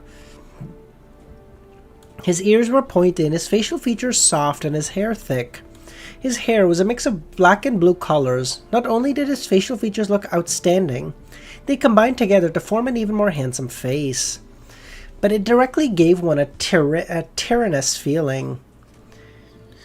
Sitting beside him was a beautiful woman with raven black hair. Her hair was tied up into a bun, and her ears slightly pointed, and her facial features delicate. She had brown eyes as deep as the ocean. Without needing an introduction, everyone realized that the couple was Sonia Thyrn and Kohenem. That traitor Ormir, a voice suddenly resembling loud thunder, boomed. This roar came from Sonia Thyrn. Ormir, isn't that the name of the king of the giants? He remembered that the little son had once said that Ormir, Sonia Thyrn, and Lilith, the 3 humanoid ancient gods, were allies. They fought against the opposing camps formed by Onkvald, Gregreus, and Kvastir. As for Farbauti and the annihilation demonic wolf Flagrea, they were repentant beings who wanted to subvert all order. Bro, how do you have a fight like this? Imagine, let's say, like, Romero and DSV are fighting for, like, the head mod spot, okay? They're, like, throwing punches, and they're like, damn, like, we're gonna...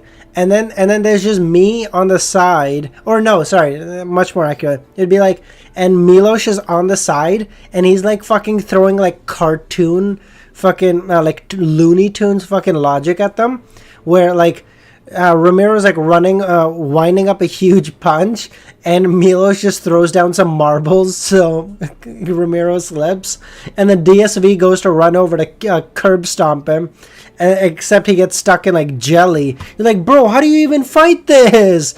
Like Flagrea and Farbauti are literally just standing there, just fucking everything up for everybody. They're like, what do we want? We want chaos. Like, what the fuck?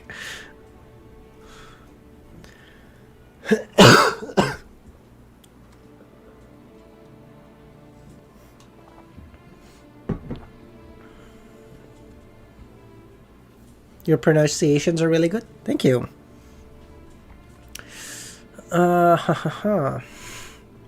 Despite the terrifying roar, Kohenem was not affected at all. Wasn't this already long confirmed, she said.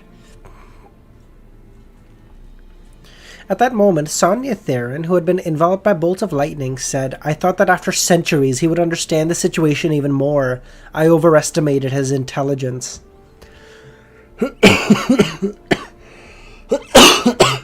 Alright, well, bullseye. You just need to hit that bullseye. Am I that fucking annoying? Yes, I am. After Sonia Theron finished roaring, Kohanem maintained her previous posture and said that's not a bad thing. At the very least, Kvasir and Flagrea were dragged into the grave together with Lilith. All the deities no longer trust each other. Even if we don't form an alliance, we can rule the oceans, lakes, and rivers. Are you telling me Flagrea, Kvasir, and Lilith died? What the fuck happened to these losers? Why did they die first? It means that Lilith, Kvasir, and Flagrea perished in a battle of the ancient gods. So the betrayal of Ormir and the other ancient gods had nothing to do with ASG. That's why Lilith didn't fully die and is still able to occasionally deliver divine revelations. And because of this, the indigenous Mother of Sky and the Hornaces mountain range managed to survive the Fourth Epoch. Klein increasingly believed that the history recording in the City of Silver had many fabrications or vague records. Thankfully, he hadn't fully digested the Bizarro Sorcerer potion and didn't need to consider advancing to Scholar of Yore. Otherwise, the history he used might not be real. Alright, I need to add this to my notes too.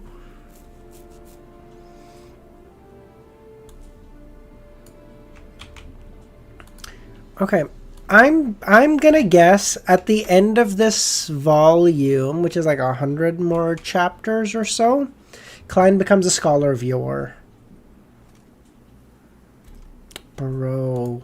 Klein might actually end this book at a sequence 1. I was thinking he would end it at a 2, but he might end it at a 1. Oh. He might end it at 1, knowing the formula to become a fool. Oh, that'd be goated.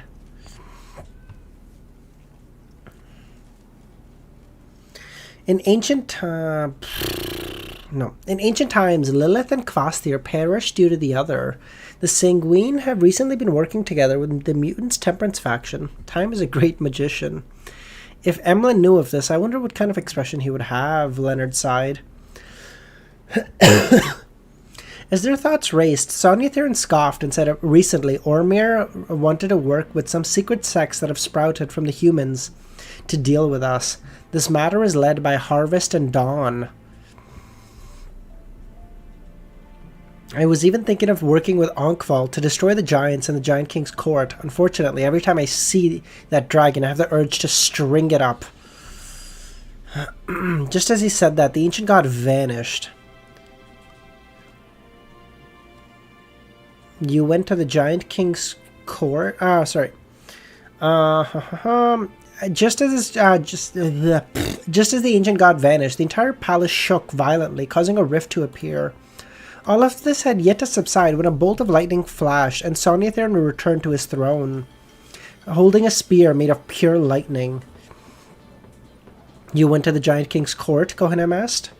I taught Ormir a lesson. Are you telling me Sonia Theron went to the Giant King, went on his home court, beat his ass, and came back like immediately? This is cooked.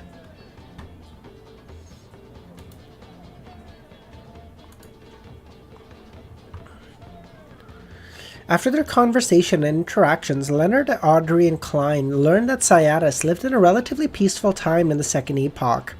The giants, elves, dragons, devils, and demons coexisted, splitting up their rule over the northern and southern continent, as well as the 5 seas. Vampires, demonic wolves, treants, sea monsters, mutants, and humans were vassals of different factions.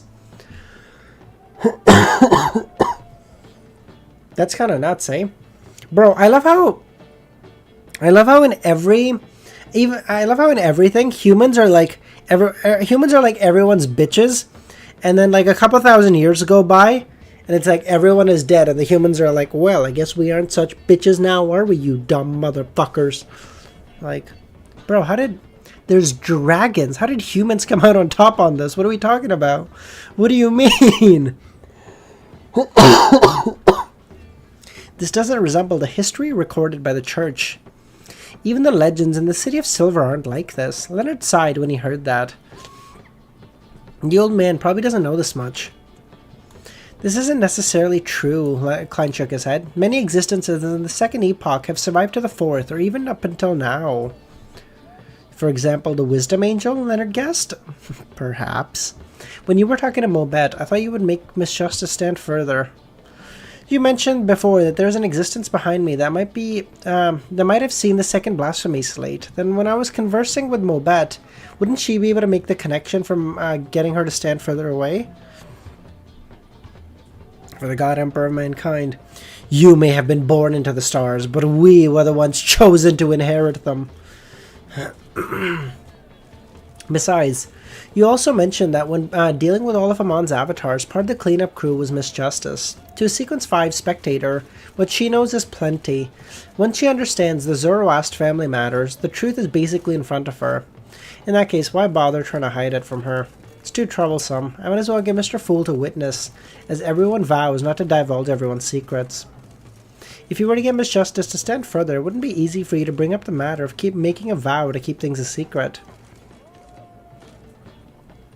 After the death of the Sanguine ancestor, Syadas continued, the Flagrea and Kvastir, some of their subsidiary gods, were killed, while others surrendered to the ancient gods. There were a few who vanished and hid in the shadows.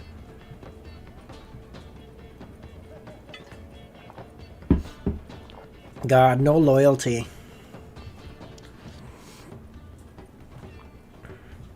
Who surrendered to who? Who died? Audrey asked. I've never seen it before. The Sanguine goddesses, the Sanguine goddess of life and the mutant king god of war were killed. No one even remembers their names. Flagrea's god of dead Salinger came under the Phoenix ancestor, Salinger. Why do I know this name?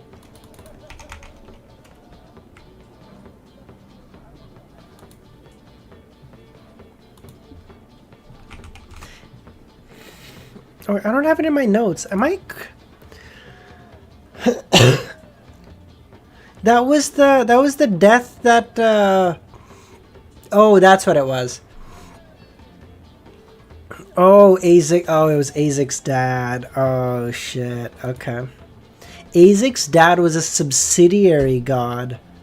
Oh, what a bitch, bro. And your god dies and you don't even bother fighting. You just say, I'll just go under the Phoenix ancestor, I guess. I don't wanna move. Oh god, what a fucking bitch boy, dude. Oh, and then you fucking curse your child because you don't want to die because you're a fucking bro. Never has anyone with the title of death ever been portrayed as such a pussy. That is insane. Oh my god. This motherfucker should have been called like, I can't even think of anything that would be sufficiently enough of a bitch for this motherfucker. God, get me away from this fucking loser. The Sanguine's goddess of beauty, Ornea, that is also a name I've heard.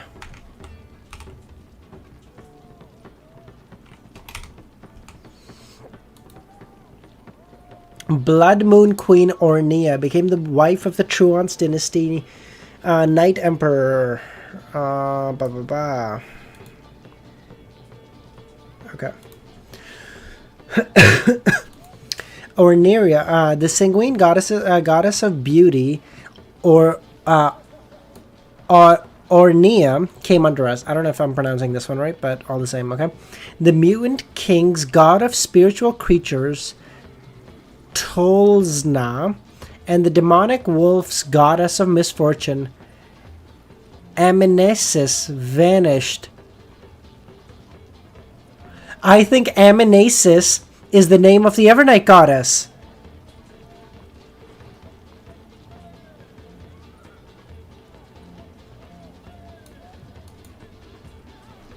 Salinger. Ornea. These two names made Klein's forehead twitch as he used his clown powers to maintain his facial expression. Oh. Yeah, I'm transferring it to my notes right now, Bug. Oh, I think that might be the Evernight Goddess's name. Oh, let's do a divination really quickly.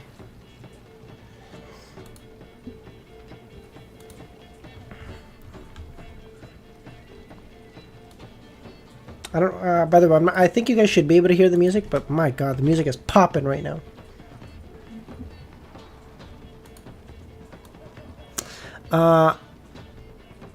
Ammonisis, I think is probably a better way to pronounce it.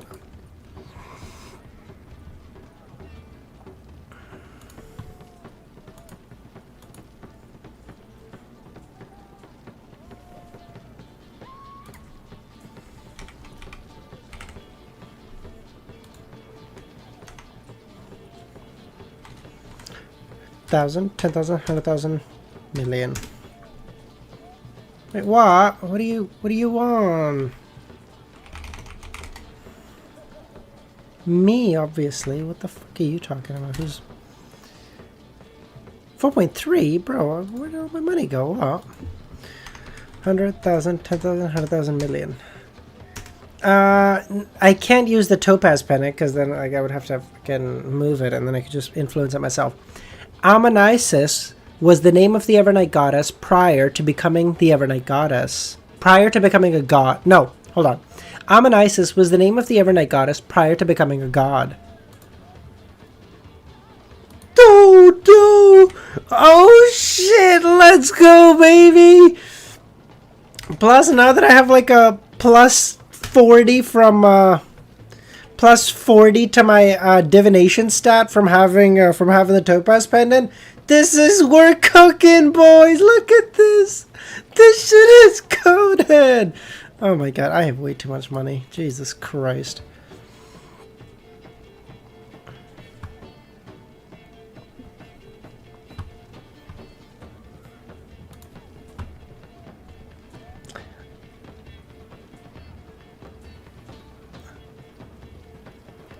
Ammonasis? Is that closer to what you say it is, Godzilla?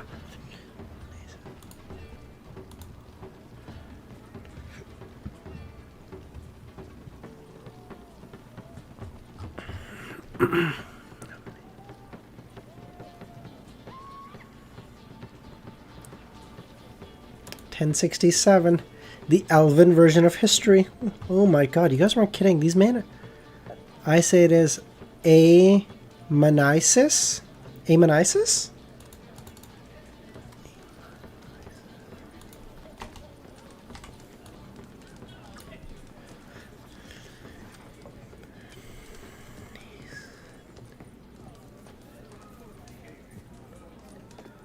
Ammonisis? Bro, everyone has their own fucking version. Okay, do you understand that, like, even amongst yourselves, you guys are fucking arguing with, like, 7 of you? Okay, I'm gonna go with fucking whatever I think of it the next time I see it. Okay, fuck you guys. Oh my God, we have the Evernight Goddess's name. I'm just depressed. She's not a fucking transmigrator. I thought that was such a good theory, man. That like she's a transmigrator because she's all for like, oh, equality and stuff. Ugh. I'm so mad that fucking theory didn't pan out. Even the divination I got right on that, and just I got so cooked. I'm so mad.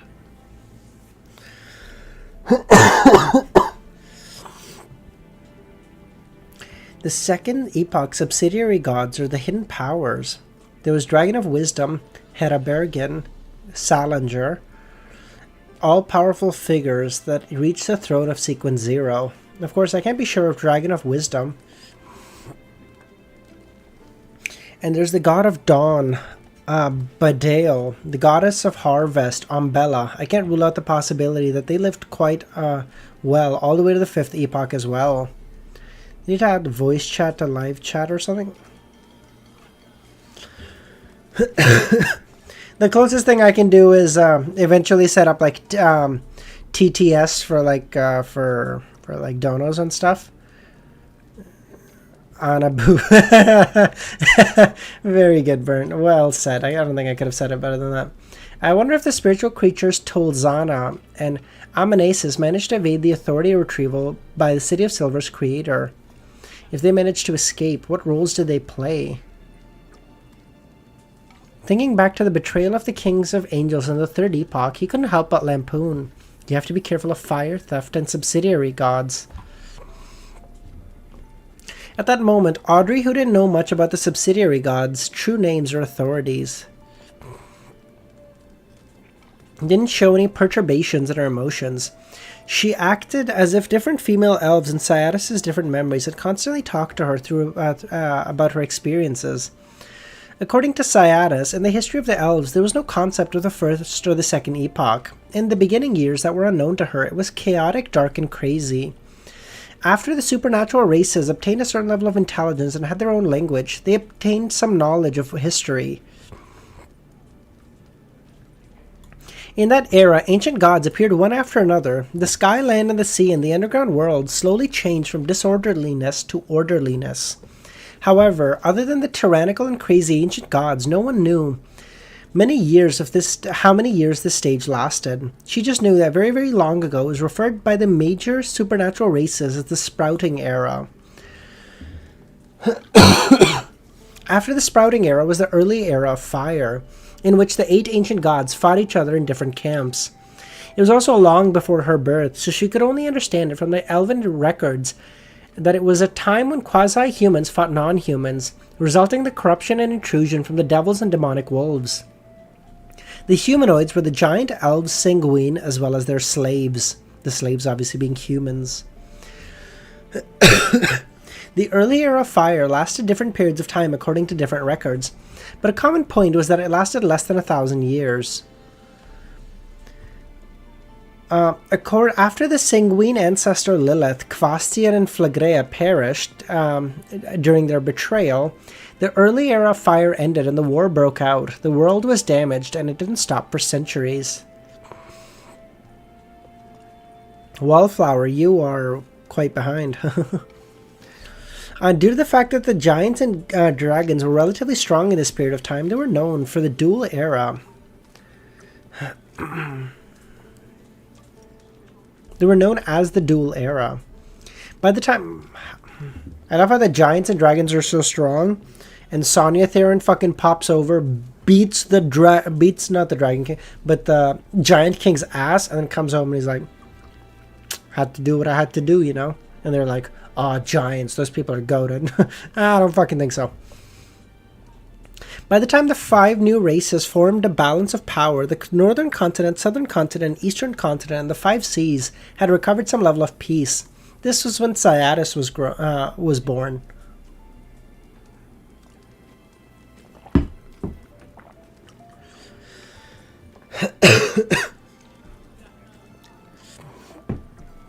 What are we at? 67. So after this, there's 3 more. Oh, we're basically 4 more chapters left. Oh, God. By the way, Romero, is 1070 a good place to end on, or is there like a chapter before I should end on? I'm clearly not being very subtle about the fact that I might have bitten off more than I can chew today. Listen, I'm still not at 100%. Okay, fuck you guys. In the history that she described... In the history she described, there were 2 important points.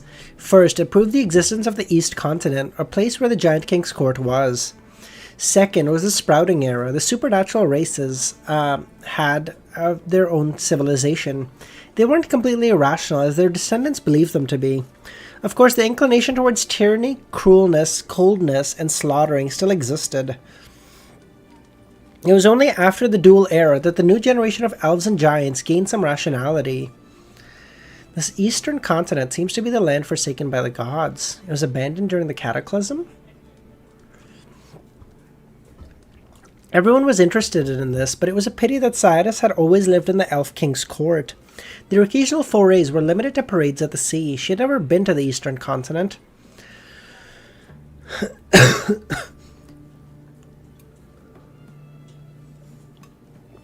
According to legends that the Queen's attendant had heard of, Elvish was created by the king in the Sprouting Era.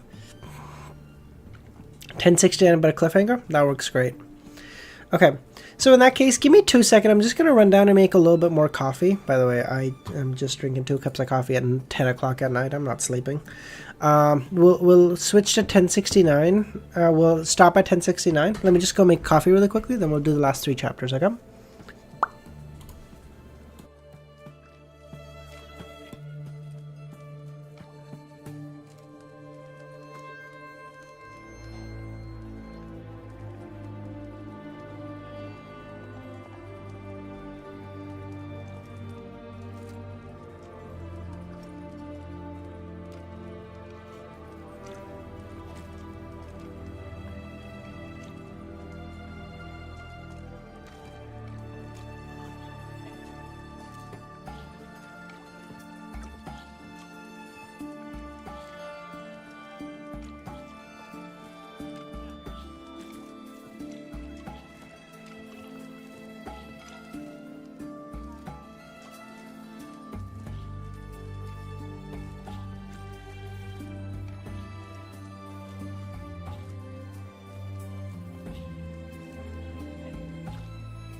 Okay, you can't call it double chat, okay? Okay, one of them literally shows nothing. I mean, not...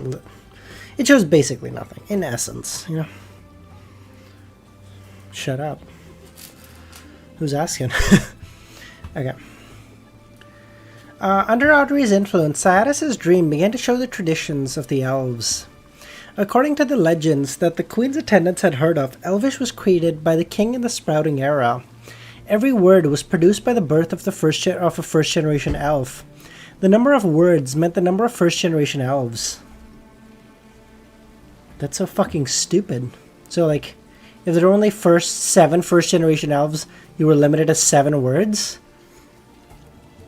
What they shared in common was that they believed in the king, who was an ancient god, and his queen. They liked to make food with the blood of their prey. They had many culinary methods, such as roasting. Even sea elves came up with reefs for a bonfire party. They were close to nature and good at using all kinds of spices. With myths and reality mixed together, who knows what's real and fake? After figuring out the relevant matter, Audrey circled the keywords of the southern continent and made Cyaxares' dream change. The Coral Palace once again appeared in front of them. She glanced at the Queen's exquisite, complicated dress and said, "Your Highness, why are you looking west?" Why do you think so? Kohenam didn't turn her back as she asked. I heard of a legend that our elves came from the western continent, Cyadas replied. Your Highness, does the western continent really exist? Is that where the first generation were born? The western continent may exist, but it may not. Every race needs to give themselves an illustrious origin. Cyadas, where is home to you?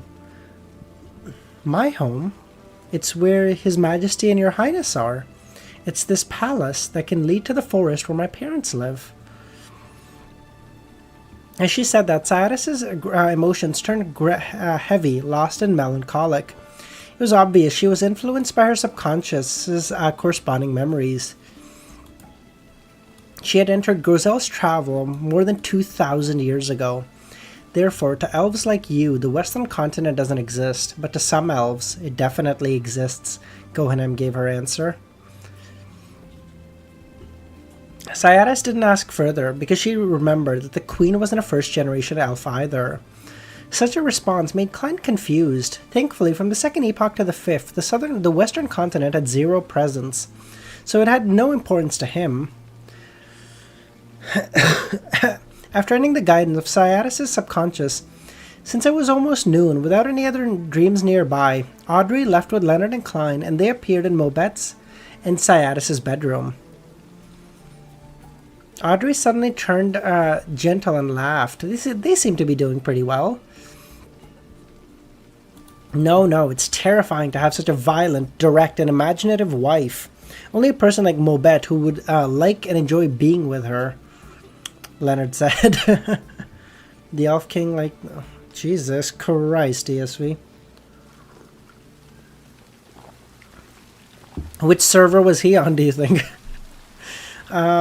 They don't need our envy or objections. This is how they live. Roselle once wrote in a poem, saying, "For my love, I'll sacrifice my life." As Klein listened to their discussion, he opened his mouth and closed it again. He didn't tell them that Cyadas and Mobet had actually died. It was only that when they died, they felt their love for one another. Aww. After leaving the couple's house, they headed to Grozel's blacksmith shop. Along the way, they ran into Frunzier, who was known as a philosopher. Is that the soldier from 100 years ago? Audrey asked. Yes. Klein recalled Frunzier's longing for his hometown, and his ashes had been placed in a backland cemetery. Mr. World is emotional. He's like a calm river on the surface, but a lot of undercurrents below. Can we enter his dream? I want to get the judge and disciplinary paladin formula. No problem, Klein replied. I'll let you know at the end. It's there's a footnote. I'll let you know, Romero. Leonard continued having his hands in his pockets, but his eyes darkened. On the heels of that, they entered a bustling city made of wood.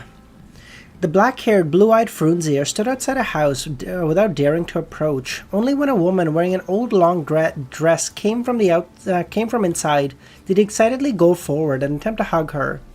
"Mother!" he shouted. "Backland? Can't they leave the book world?" Audrey asked. "It's been too long. If they leave, they will grow old and die, and be reduced to dust. I delivered one of Frunzier's items to Backland. This..." Audrey couldn't help but sense the cruel reality behind those words. Looking at the location where Mobet and Cyadas were, Audrey seriously guided his dream. Obtaining the 2 potion formulas, she made Frunzier return home and happily live with his parents, brothers, and sister. It was a beautiful dream. After leaving Frunzier, Klein, Leonard, and Audrey saw Grozel's home. This was the last stop of their exploration. It was so that Roselle stole that from a Hungarian poet known as Sandor Patofi's Liberty and Love. I most certainly fucked up that last name. I apologize. Sandor Patofi. Well, good thing is this motherfucker's been dead for 180 years, so I don't think he'll mind if I fucked up his name. Sandor Clegane? I thought the same thing, Romero. I wasn't gonna say it.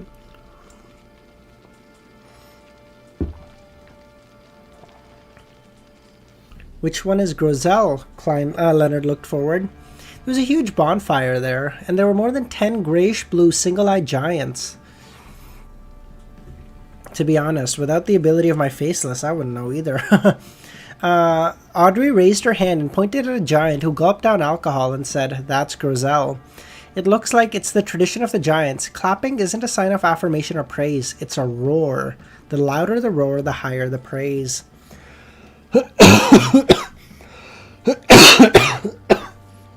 "Begin guiding him, then," Klein nodded. As Audrey went forward, Leonard stepped back. "Tell me, in the Second Epoch, which race widely possessed the characteristic of the Evernight pathway?"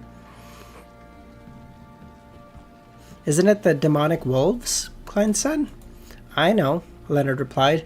"Then how did they act as a midnight poet? Or should I say that the potion's name might as well be called Midnight Roarer?" "Oh, demonic wolves are probably howling at the moon going, Wah!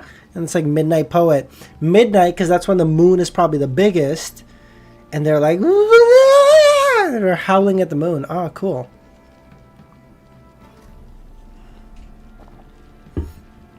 There wasn't a potion name in the beginning, Klein thought.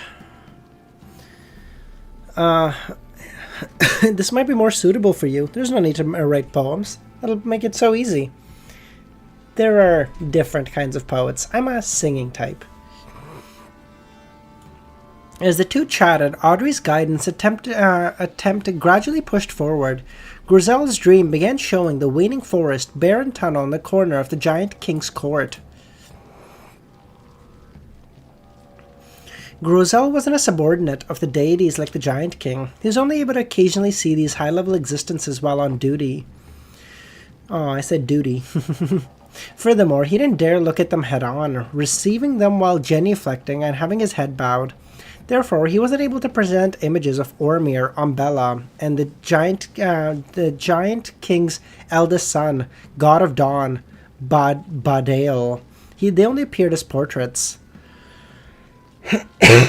Similarly, Grosel knew very few secrets. His grasp of history was incomparable to Syadas.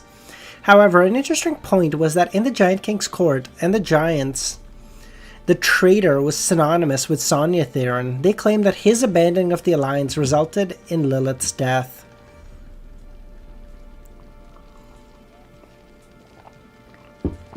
Classic.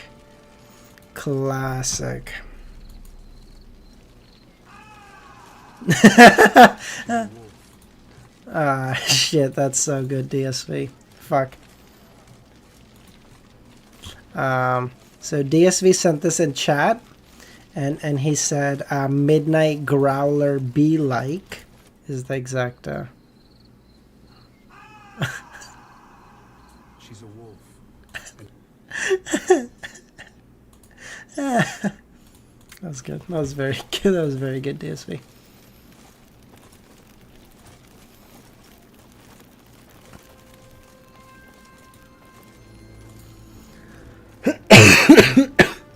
Good God.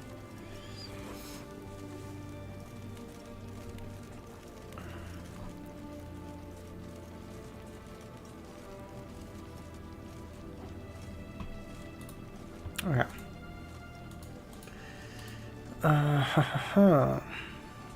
Klein suspected that because of his temper, Sonia Theron was not good at such things.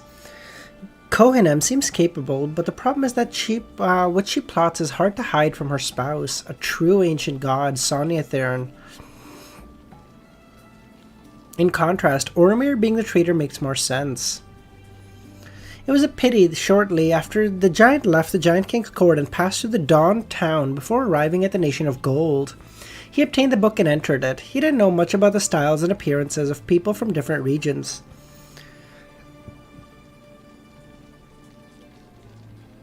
Currently, the most valuable piece of information is how to avoid the front entrance after entering the Giant King's court from Afternoon Town. It's through the waning forest and the barren tunnel, Audrey answered.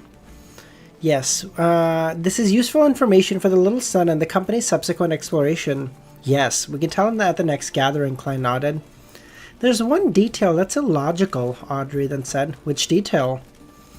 In the matter regarding how Ormir's father and mother are buried in the waning forest, the rule that only the ancient god can enter is illogical. The mother and father of the giant king are equivalent to ancestors of the giants. Normally speaking, they should be consecrated by the entire race. That's right. Regardless of the race, they'll have a level of worship to their ancestors. The giants should be no exception. From Gruzel's dream, the keepers often make sacrifices to the ancestors outside the forest. If there aren't any factions of influence, the giant king can occasionally organize others and make it a point to honor their ancestors, instead of making it a rule that only he can enter. That's true, but...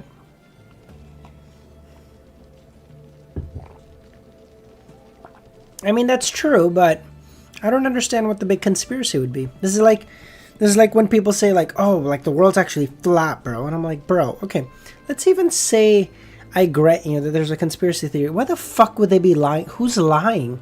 You think it's the fucking global globe manufacturers that are like, we'll go out of business? They're like what's the fucking...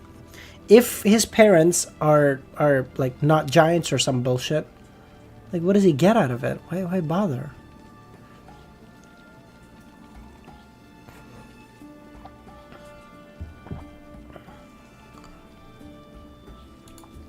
Perhaps the waning forest contains dangers. Aren't the oldest giants crazy, violent, and irrational? After their death, their corpses could corrupt the environment and affect the forest. If it's only danger or corruption, Umbella and Badale can clearly withstand it. With the help of the Giant King, there should be no problem. Yet, they're also forbidden, even with the giant god by their side. Perhaps what's buried isn't Ormir's parents. There might be some other secret. It's likely the case, Audrey nodded. One Punch Man trailer came out. Oh shit, really? Oh, okay, cool. I will check that out. Based. If it's only danger... nope, that's more likely the case, Audrey nodded. If that's the case, what would a secret that can't be known to his wife, child, or subsidiary gods be? That's quite interesting, Leonard smiled. According to Klein's experience, they were walking on the path to on the border of Gruzel's dream. This time, there was no need for him to activate creeping hunger and use the strength of a zombie to open the door. Audrey influenced the dream and made the door flutter open like a piece of paper. Outside the door was a hazy world. The scene no longer showed the Giant King's court ahead of them, but a cliff. After a brief exchange on the very situation that could occur in the sea of collective subconscious, Audrey made a staircase appear on the edge of the cliff. The staircase spun around, sinking deep into the silent, bottomless world. The three didn't delay as they stepped onto the staircase and stepped down. Audrey used Placate a few times every time they reached a certain distance. This wasn't only to placate everyone, but it was also to placate the cliff, Gruzel's subconscious, to prevent him from causing a stir. The countless rotting palms that Klein encountered last time didn't appear. Even the most unbearable feelings of loneliness, silence, and infinite didn't have that terrifying thanks to being able to speak to each other.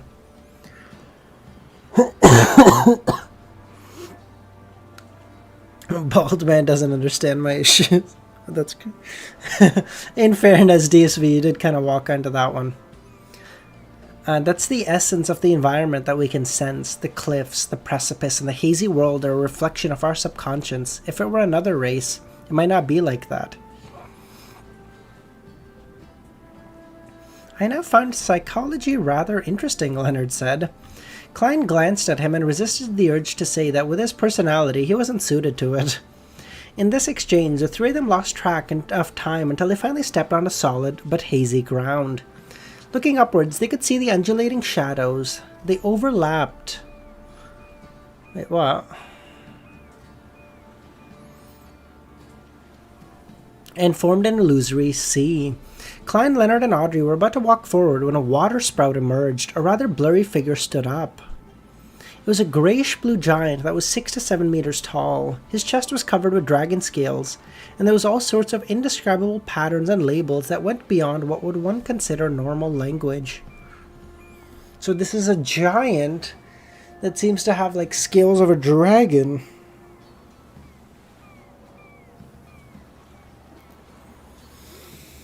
So maybe the original creator died. The 8 ancient gods came into being. They all fucking murdered each other or some bullshit. Fucking dumbasses. Then some like new gods and their like subsidiary gods were like trying to do some bullshit. And then ASG came, and then there was that whole fight. But then it's interesting. Why would ASG be called taking back his authorities? Unless he is the true creator coming back? I don't know.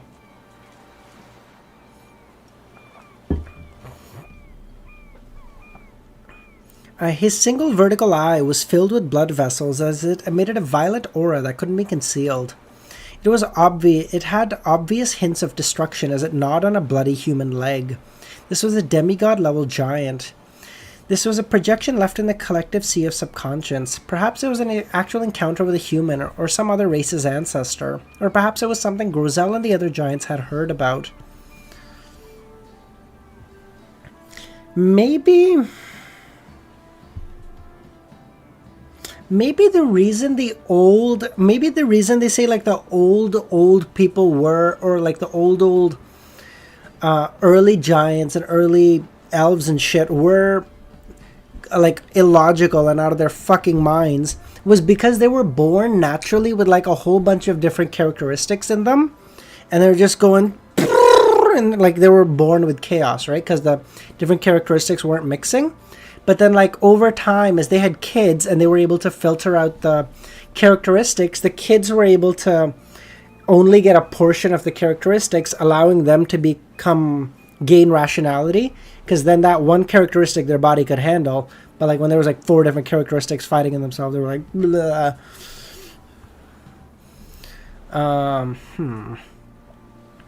The moment he appeared, the madness spread towards Klein and company like a plague. This was a world that directly came into contact with one's mind and consciousness. 1069. Let's go. Good theory. Thank you. Although I am kind of sad that you say that, because I feel like you only say good theory when my theory is wrong. I feel like when my theory is, I feel like I get like self-reassurance that my theory is true when you all say like, oh, you're so fucking stupid, bro. Like, can you even fucking read? Are you reading what's in front of you? And I'm like, these motherfuckers are gaslighting me, okay? I think I have a great theory. And then when you guys say like, oh, that's actually quite a good theory, you know, like, I'm like, fucking, it's wrong. These motherfuckers would never tell me that. They're trying to get me down the wrong path. These motherfuckers are lying to me. The emotions that originated from having a deep impression had entered the consciousness. It spread from one's island of consciousness. Ah, Justin, that's your first message today, I think. How you doing, man?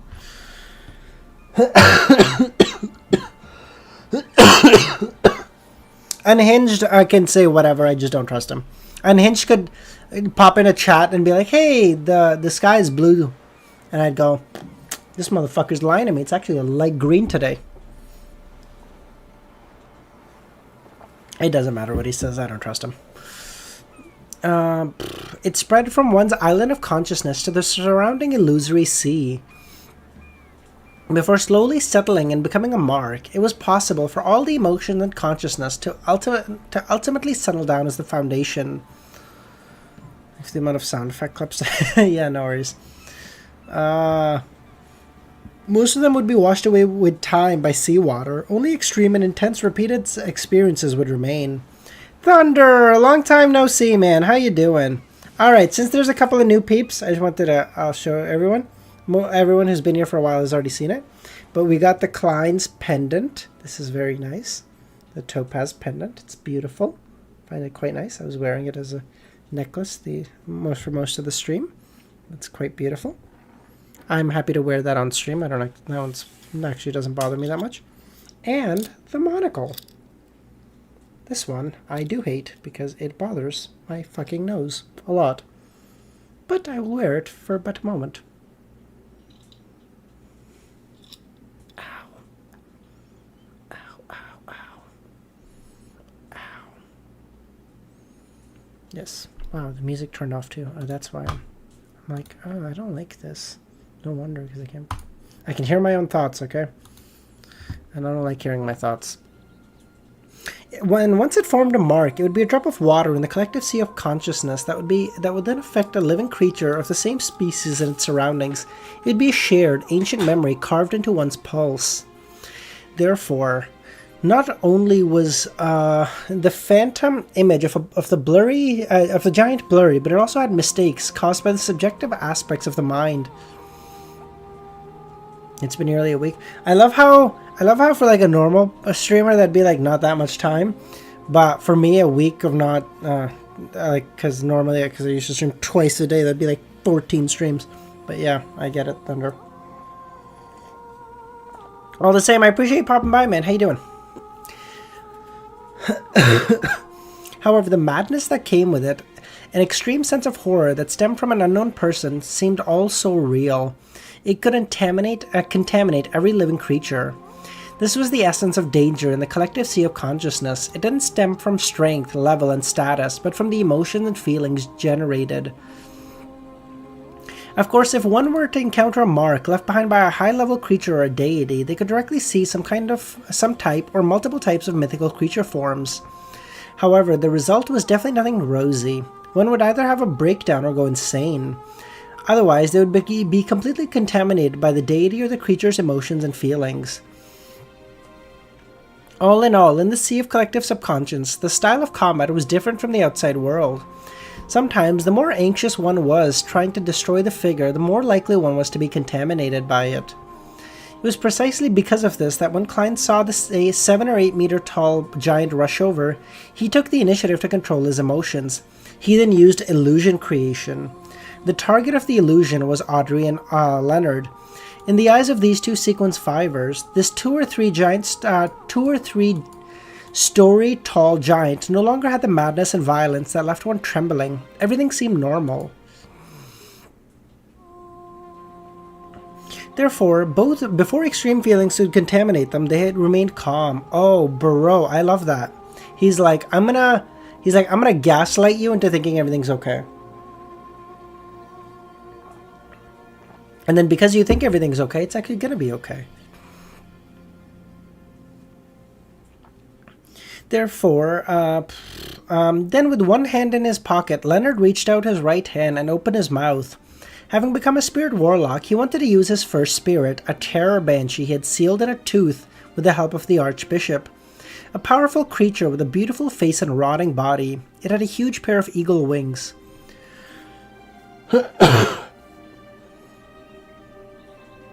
And was good at draining the consciousness of others. Eagle mentioned!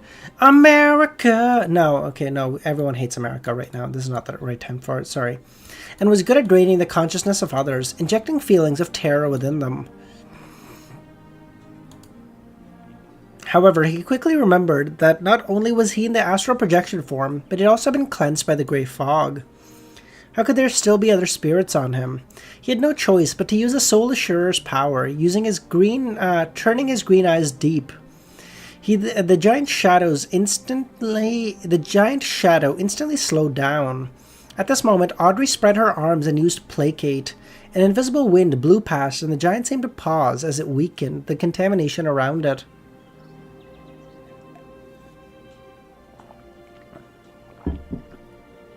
During this process, Klein took out the bronze cross that had many sharp spikes. He then opened the bottle containing his blood and poured a few drops and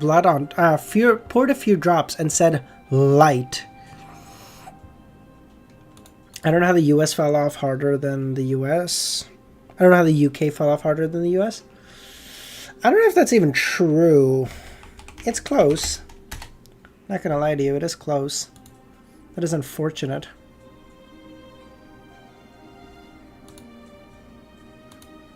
But yeah, it is true.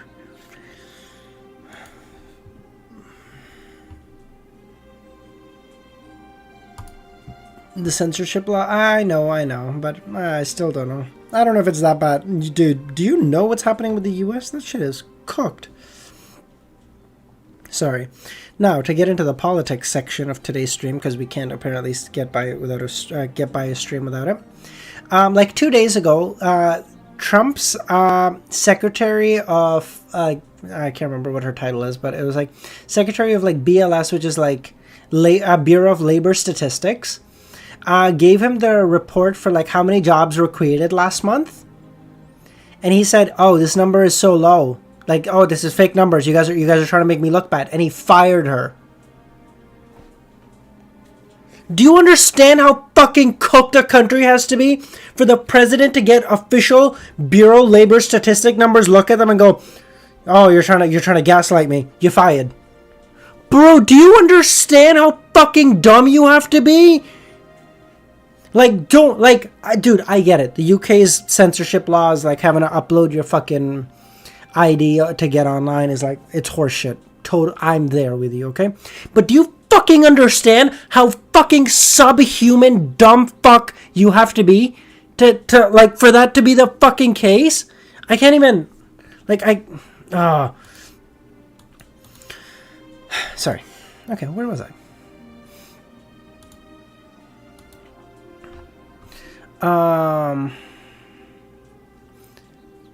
Brilliant, pure, and flawless light burst out, and amidst Clint's fluttering back a black trench coat, the giant phantom was drowned by light. The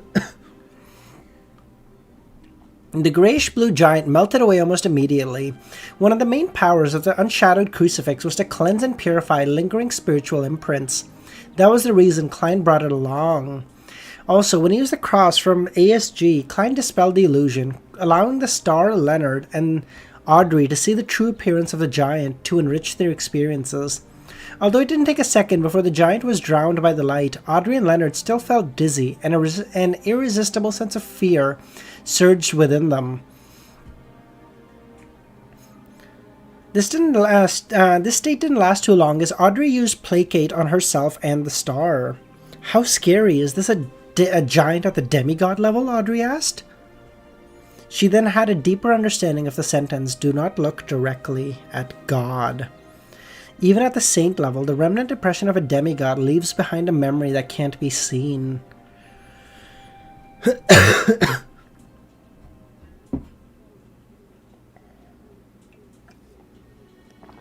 In all fairness, Burnt, your fucking competition is like has never been lower.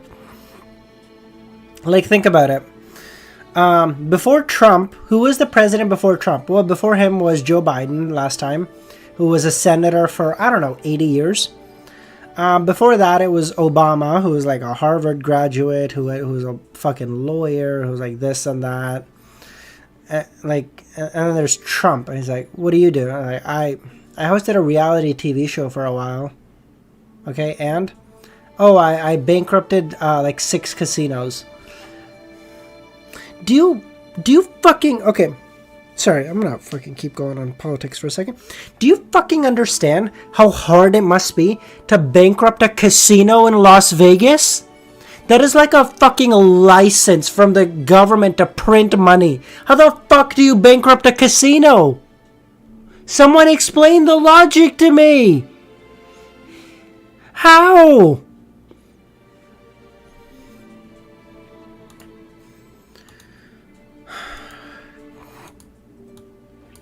Although Leonard was experienced, he laughed and said, "A sequence 4 is indeed a qualitative change." But that wasn't very scary. It wasn't as intense as when I faced a pregnant woman.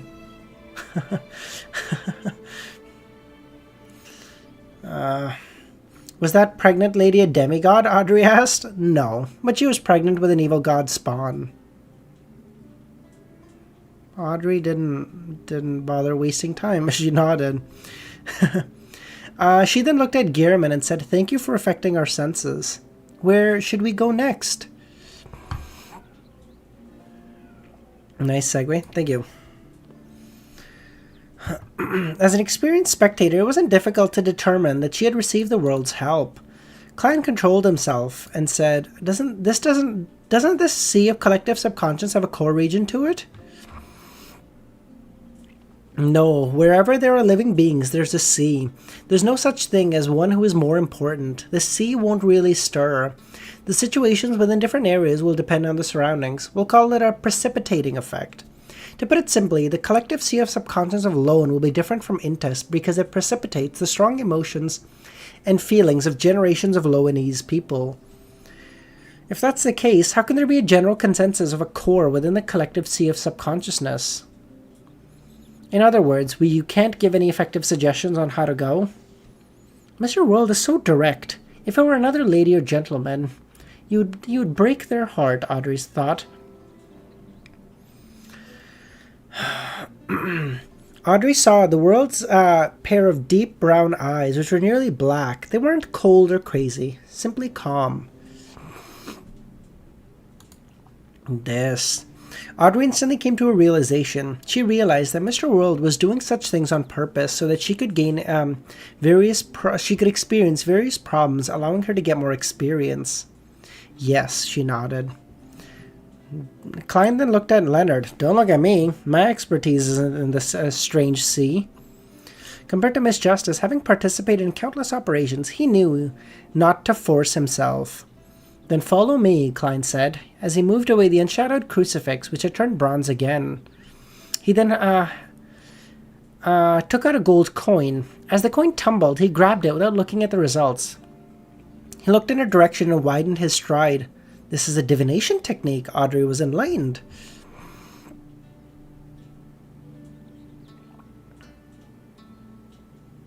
Sorry, I looked at the end of the chapter. I looked at the end of the chapter. I shouldn't have. Oh, I'm sorry. I shouldn't have. Oh, sorry. I got to. She looked at the world's serious and calm side profile, black trench coat, silk top hat, and bronze cross. For some reason, she felt like he was a preacher.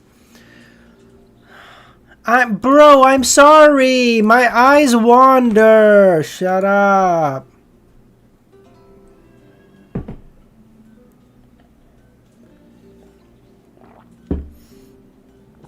This was the first case Klein had worked... Leonard recalled something. The first case that he worked with Klein to find a kidnapped child. At that time, it was also a way for Klein to lead his way through divination. Compared to the awkwardness before, it seems as if he had entered the mysterious world for more than a decade. But it's only been a year. Audrey glanced at him and felt a change in his mood. Mr. Starr and Mr. World not only knew each other in real life, but they were probably pretty close friends. They have at least met each other frequently in the past year or two. Audrey made a judgment as she continued following. With her help, Klein's lead went smoothly. It was nothing like how they had encountered a mark, like a giant phantom. Okay, this doesn't count as a spoiler. I was literally just reading it like 2 seconds earlier than I was supposed to. It's not that bad. Come on, you guys are exaggerating. Occasionally, they would walk straight and turn at other times. After a while, the area in front of them opened up. In front of them was a huge crater in the deep sea. In the middle of the pit was an island-sized city. The foundation of the city was grayish-white in color, and on it were several 100-meter-tall, magnificent stone columns. They stood on either side on their own, or held up majestic ancient palaces. They were bizarre and magnificent. Although Audrey didn't know the city, an idea popped in her mind. The City of Miracles. Liv said. Let's go! That is such a good place to end it. Oh, that's amazing. Do we have any artwork that we need to go through? Wow, we have a lot of artwork. The City of Miracles, Liv said. Ah, that's going to be a really cool one. That's going to be really, really cool. I'm so excited. Blood Emperor. Oh, you have arrived, which means war is a-coming. God damn, that looks amazing, dude. This is some Attack on Titan shit right here. Whew. But you are no Aaron, my boy.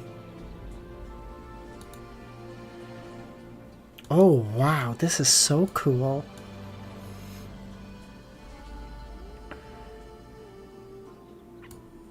Different angels, maybe? Interesting. Man, that is so cool.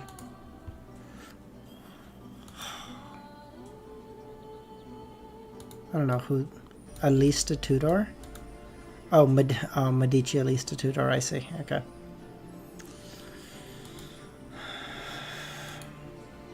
Damn. Oh. The lovers. They seem like good friends. Until you stabbed him in the back, you son of a bitch.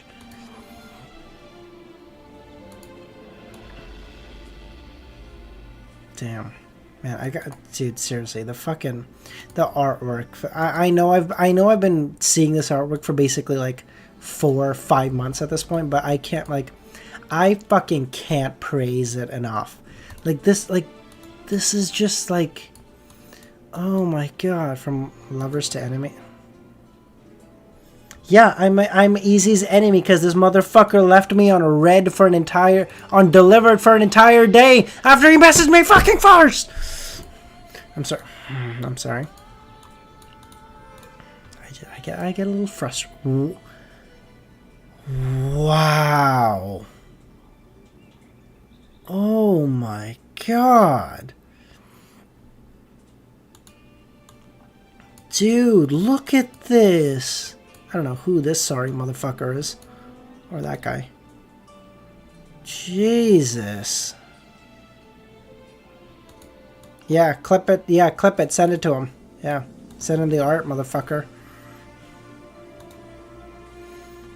Easy isn't as invested in this relationship as you. That's fine, Justin. We don't have to have the talk, bro. He messaged me first. Like, hey, listen, if he's like, nah, you know what, I haven't been really enjoying them that much, I don't want to have it, that's fine, no problem. We don't have to have that, the volume and chat it's no problem. If he's not interested, I got no issues with that, no problem. This motherfucker's a tease, actually. Who is this?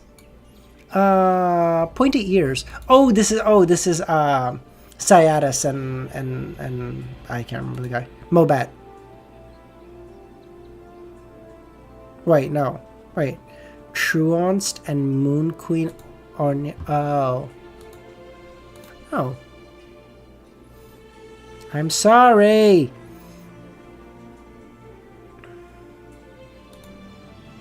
I don't know who the artist is, but there's a reason he didn't fucking just draw her with the shoes on, this motherfucker. God. He knew what he was doing.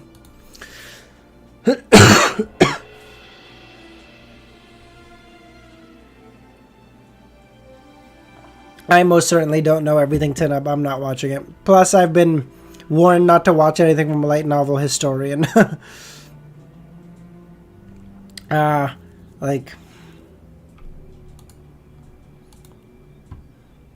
I probably can't watch all of his shit until I finish COI. Man, this is beautiful. Like, look at this. This artwork is amazing.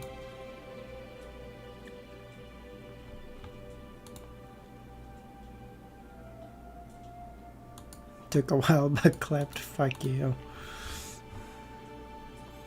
Any of you guys be reading Reverend Insanity? Username is right now, I know, because his status is set to currently procrastinating reading Reverend Insanity. I'm sure other people are as well. It's the only one I know offhand.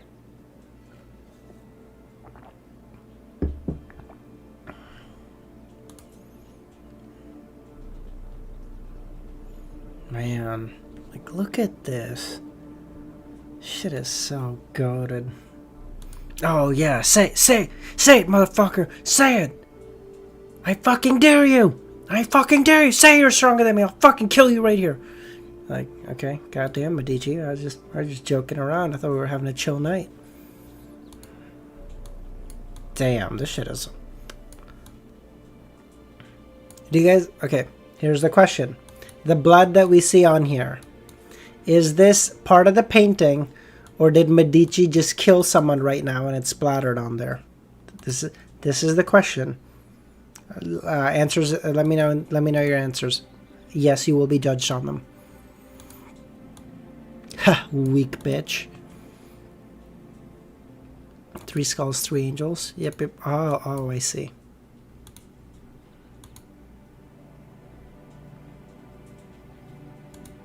That's Alista. But then why is the hair red? But that's red hair. I thought red hair was Alista. Or was Medici. What the fuck?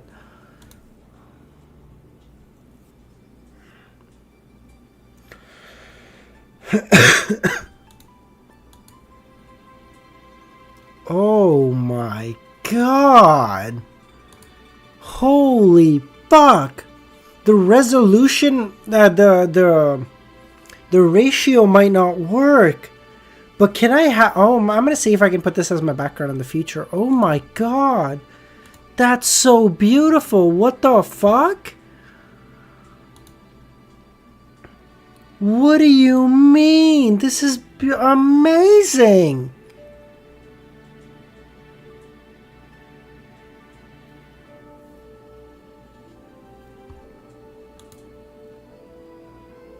Can you guess who's that?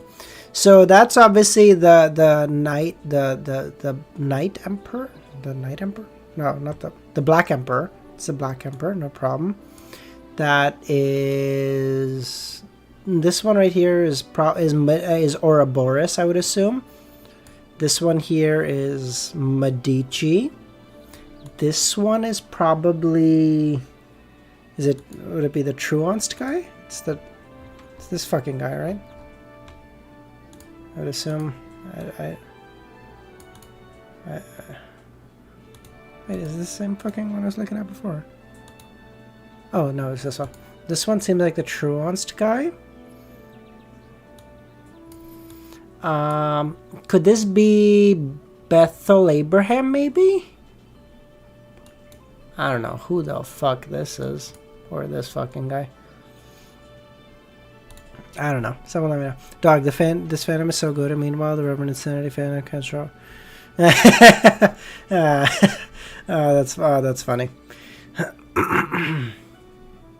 No, but like actually, like that is amazing. This fucking art is this is so beautiful. Did I get any of them right, by the way? I don't know. Other than this being did I get any of them right? I don't know what Mr. Door would look like, but I feel like that's a pretty good Mr. Door. That white hair gives Ouroboros away, the red hair gives Medici away. I don't know who the fuck this guy is. Or this guy. Decent? I think enough of that. Wow, there's even a dark and night version? Oh, that's amazing.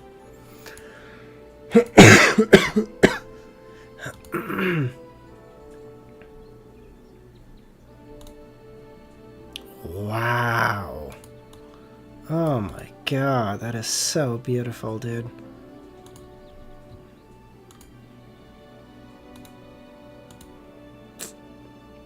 Man, I can't, like, seriously, I don't have any fucking words for how fucking good the artwork can be here. This is fucking awesome.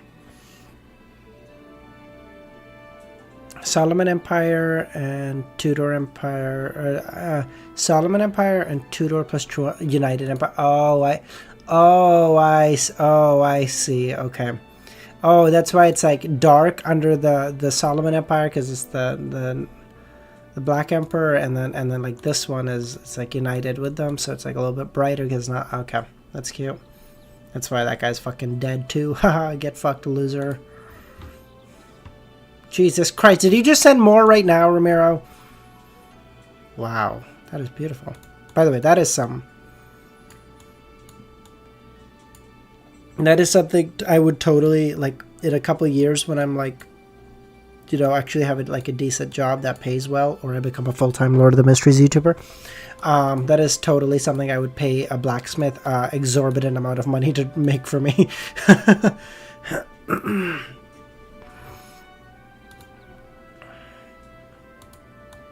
Who the fuck is this guy? What are you up to? I don't like that look in your eyes. This is like Gearman Sparrow in another world. Wait.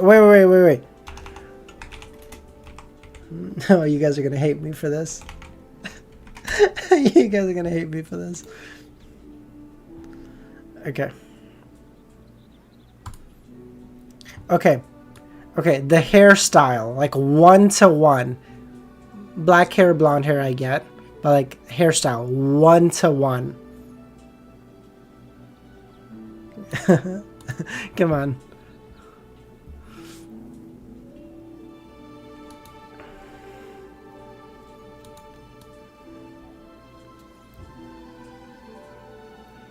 Is that, no, I see, you see, thank you, okay. Thank you. Wow, who is this fucking, whew. I give it, thank you, yay, I get some points finally. Oh my god, that is terrifying. Ouroboros? I don't know. But I see it. Thank you! Yay! I actually win one of those, finally. My god, you guys never give me one of those. Even if it's like a fucking 1-to-1, even if it's like fucking someone like used it as a reference to draw their art, you guys are like, don't even see it. You're out of your fucking mind.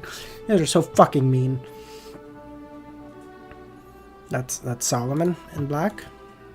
Oh, this guy? Oh, that's what, oh, I see. Okay. All right, everyone. All right. Hold on.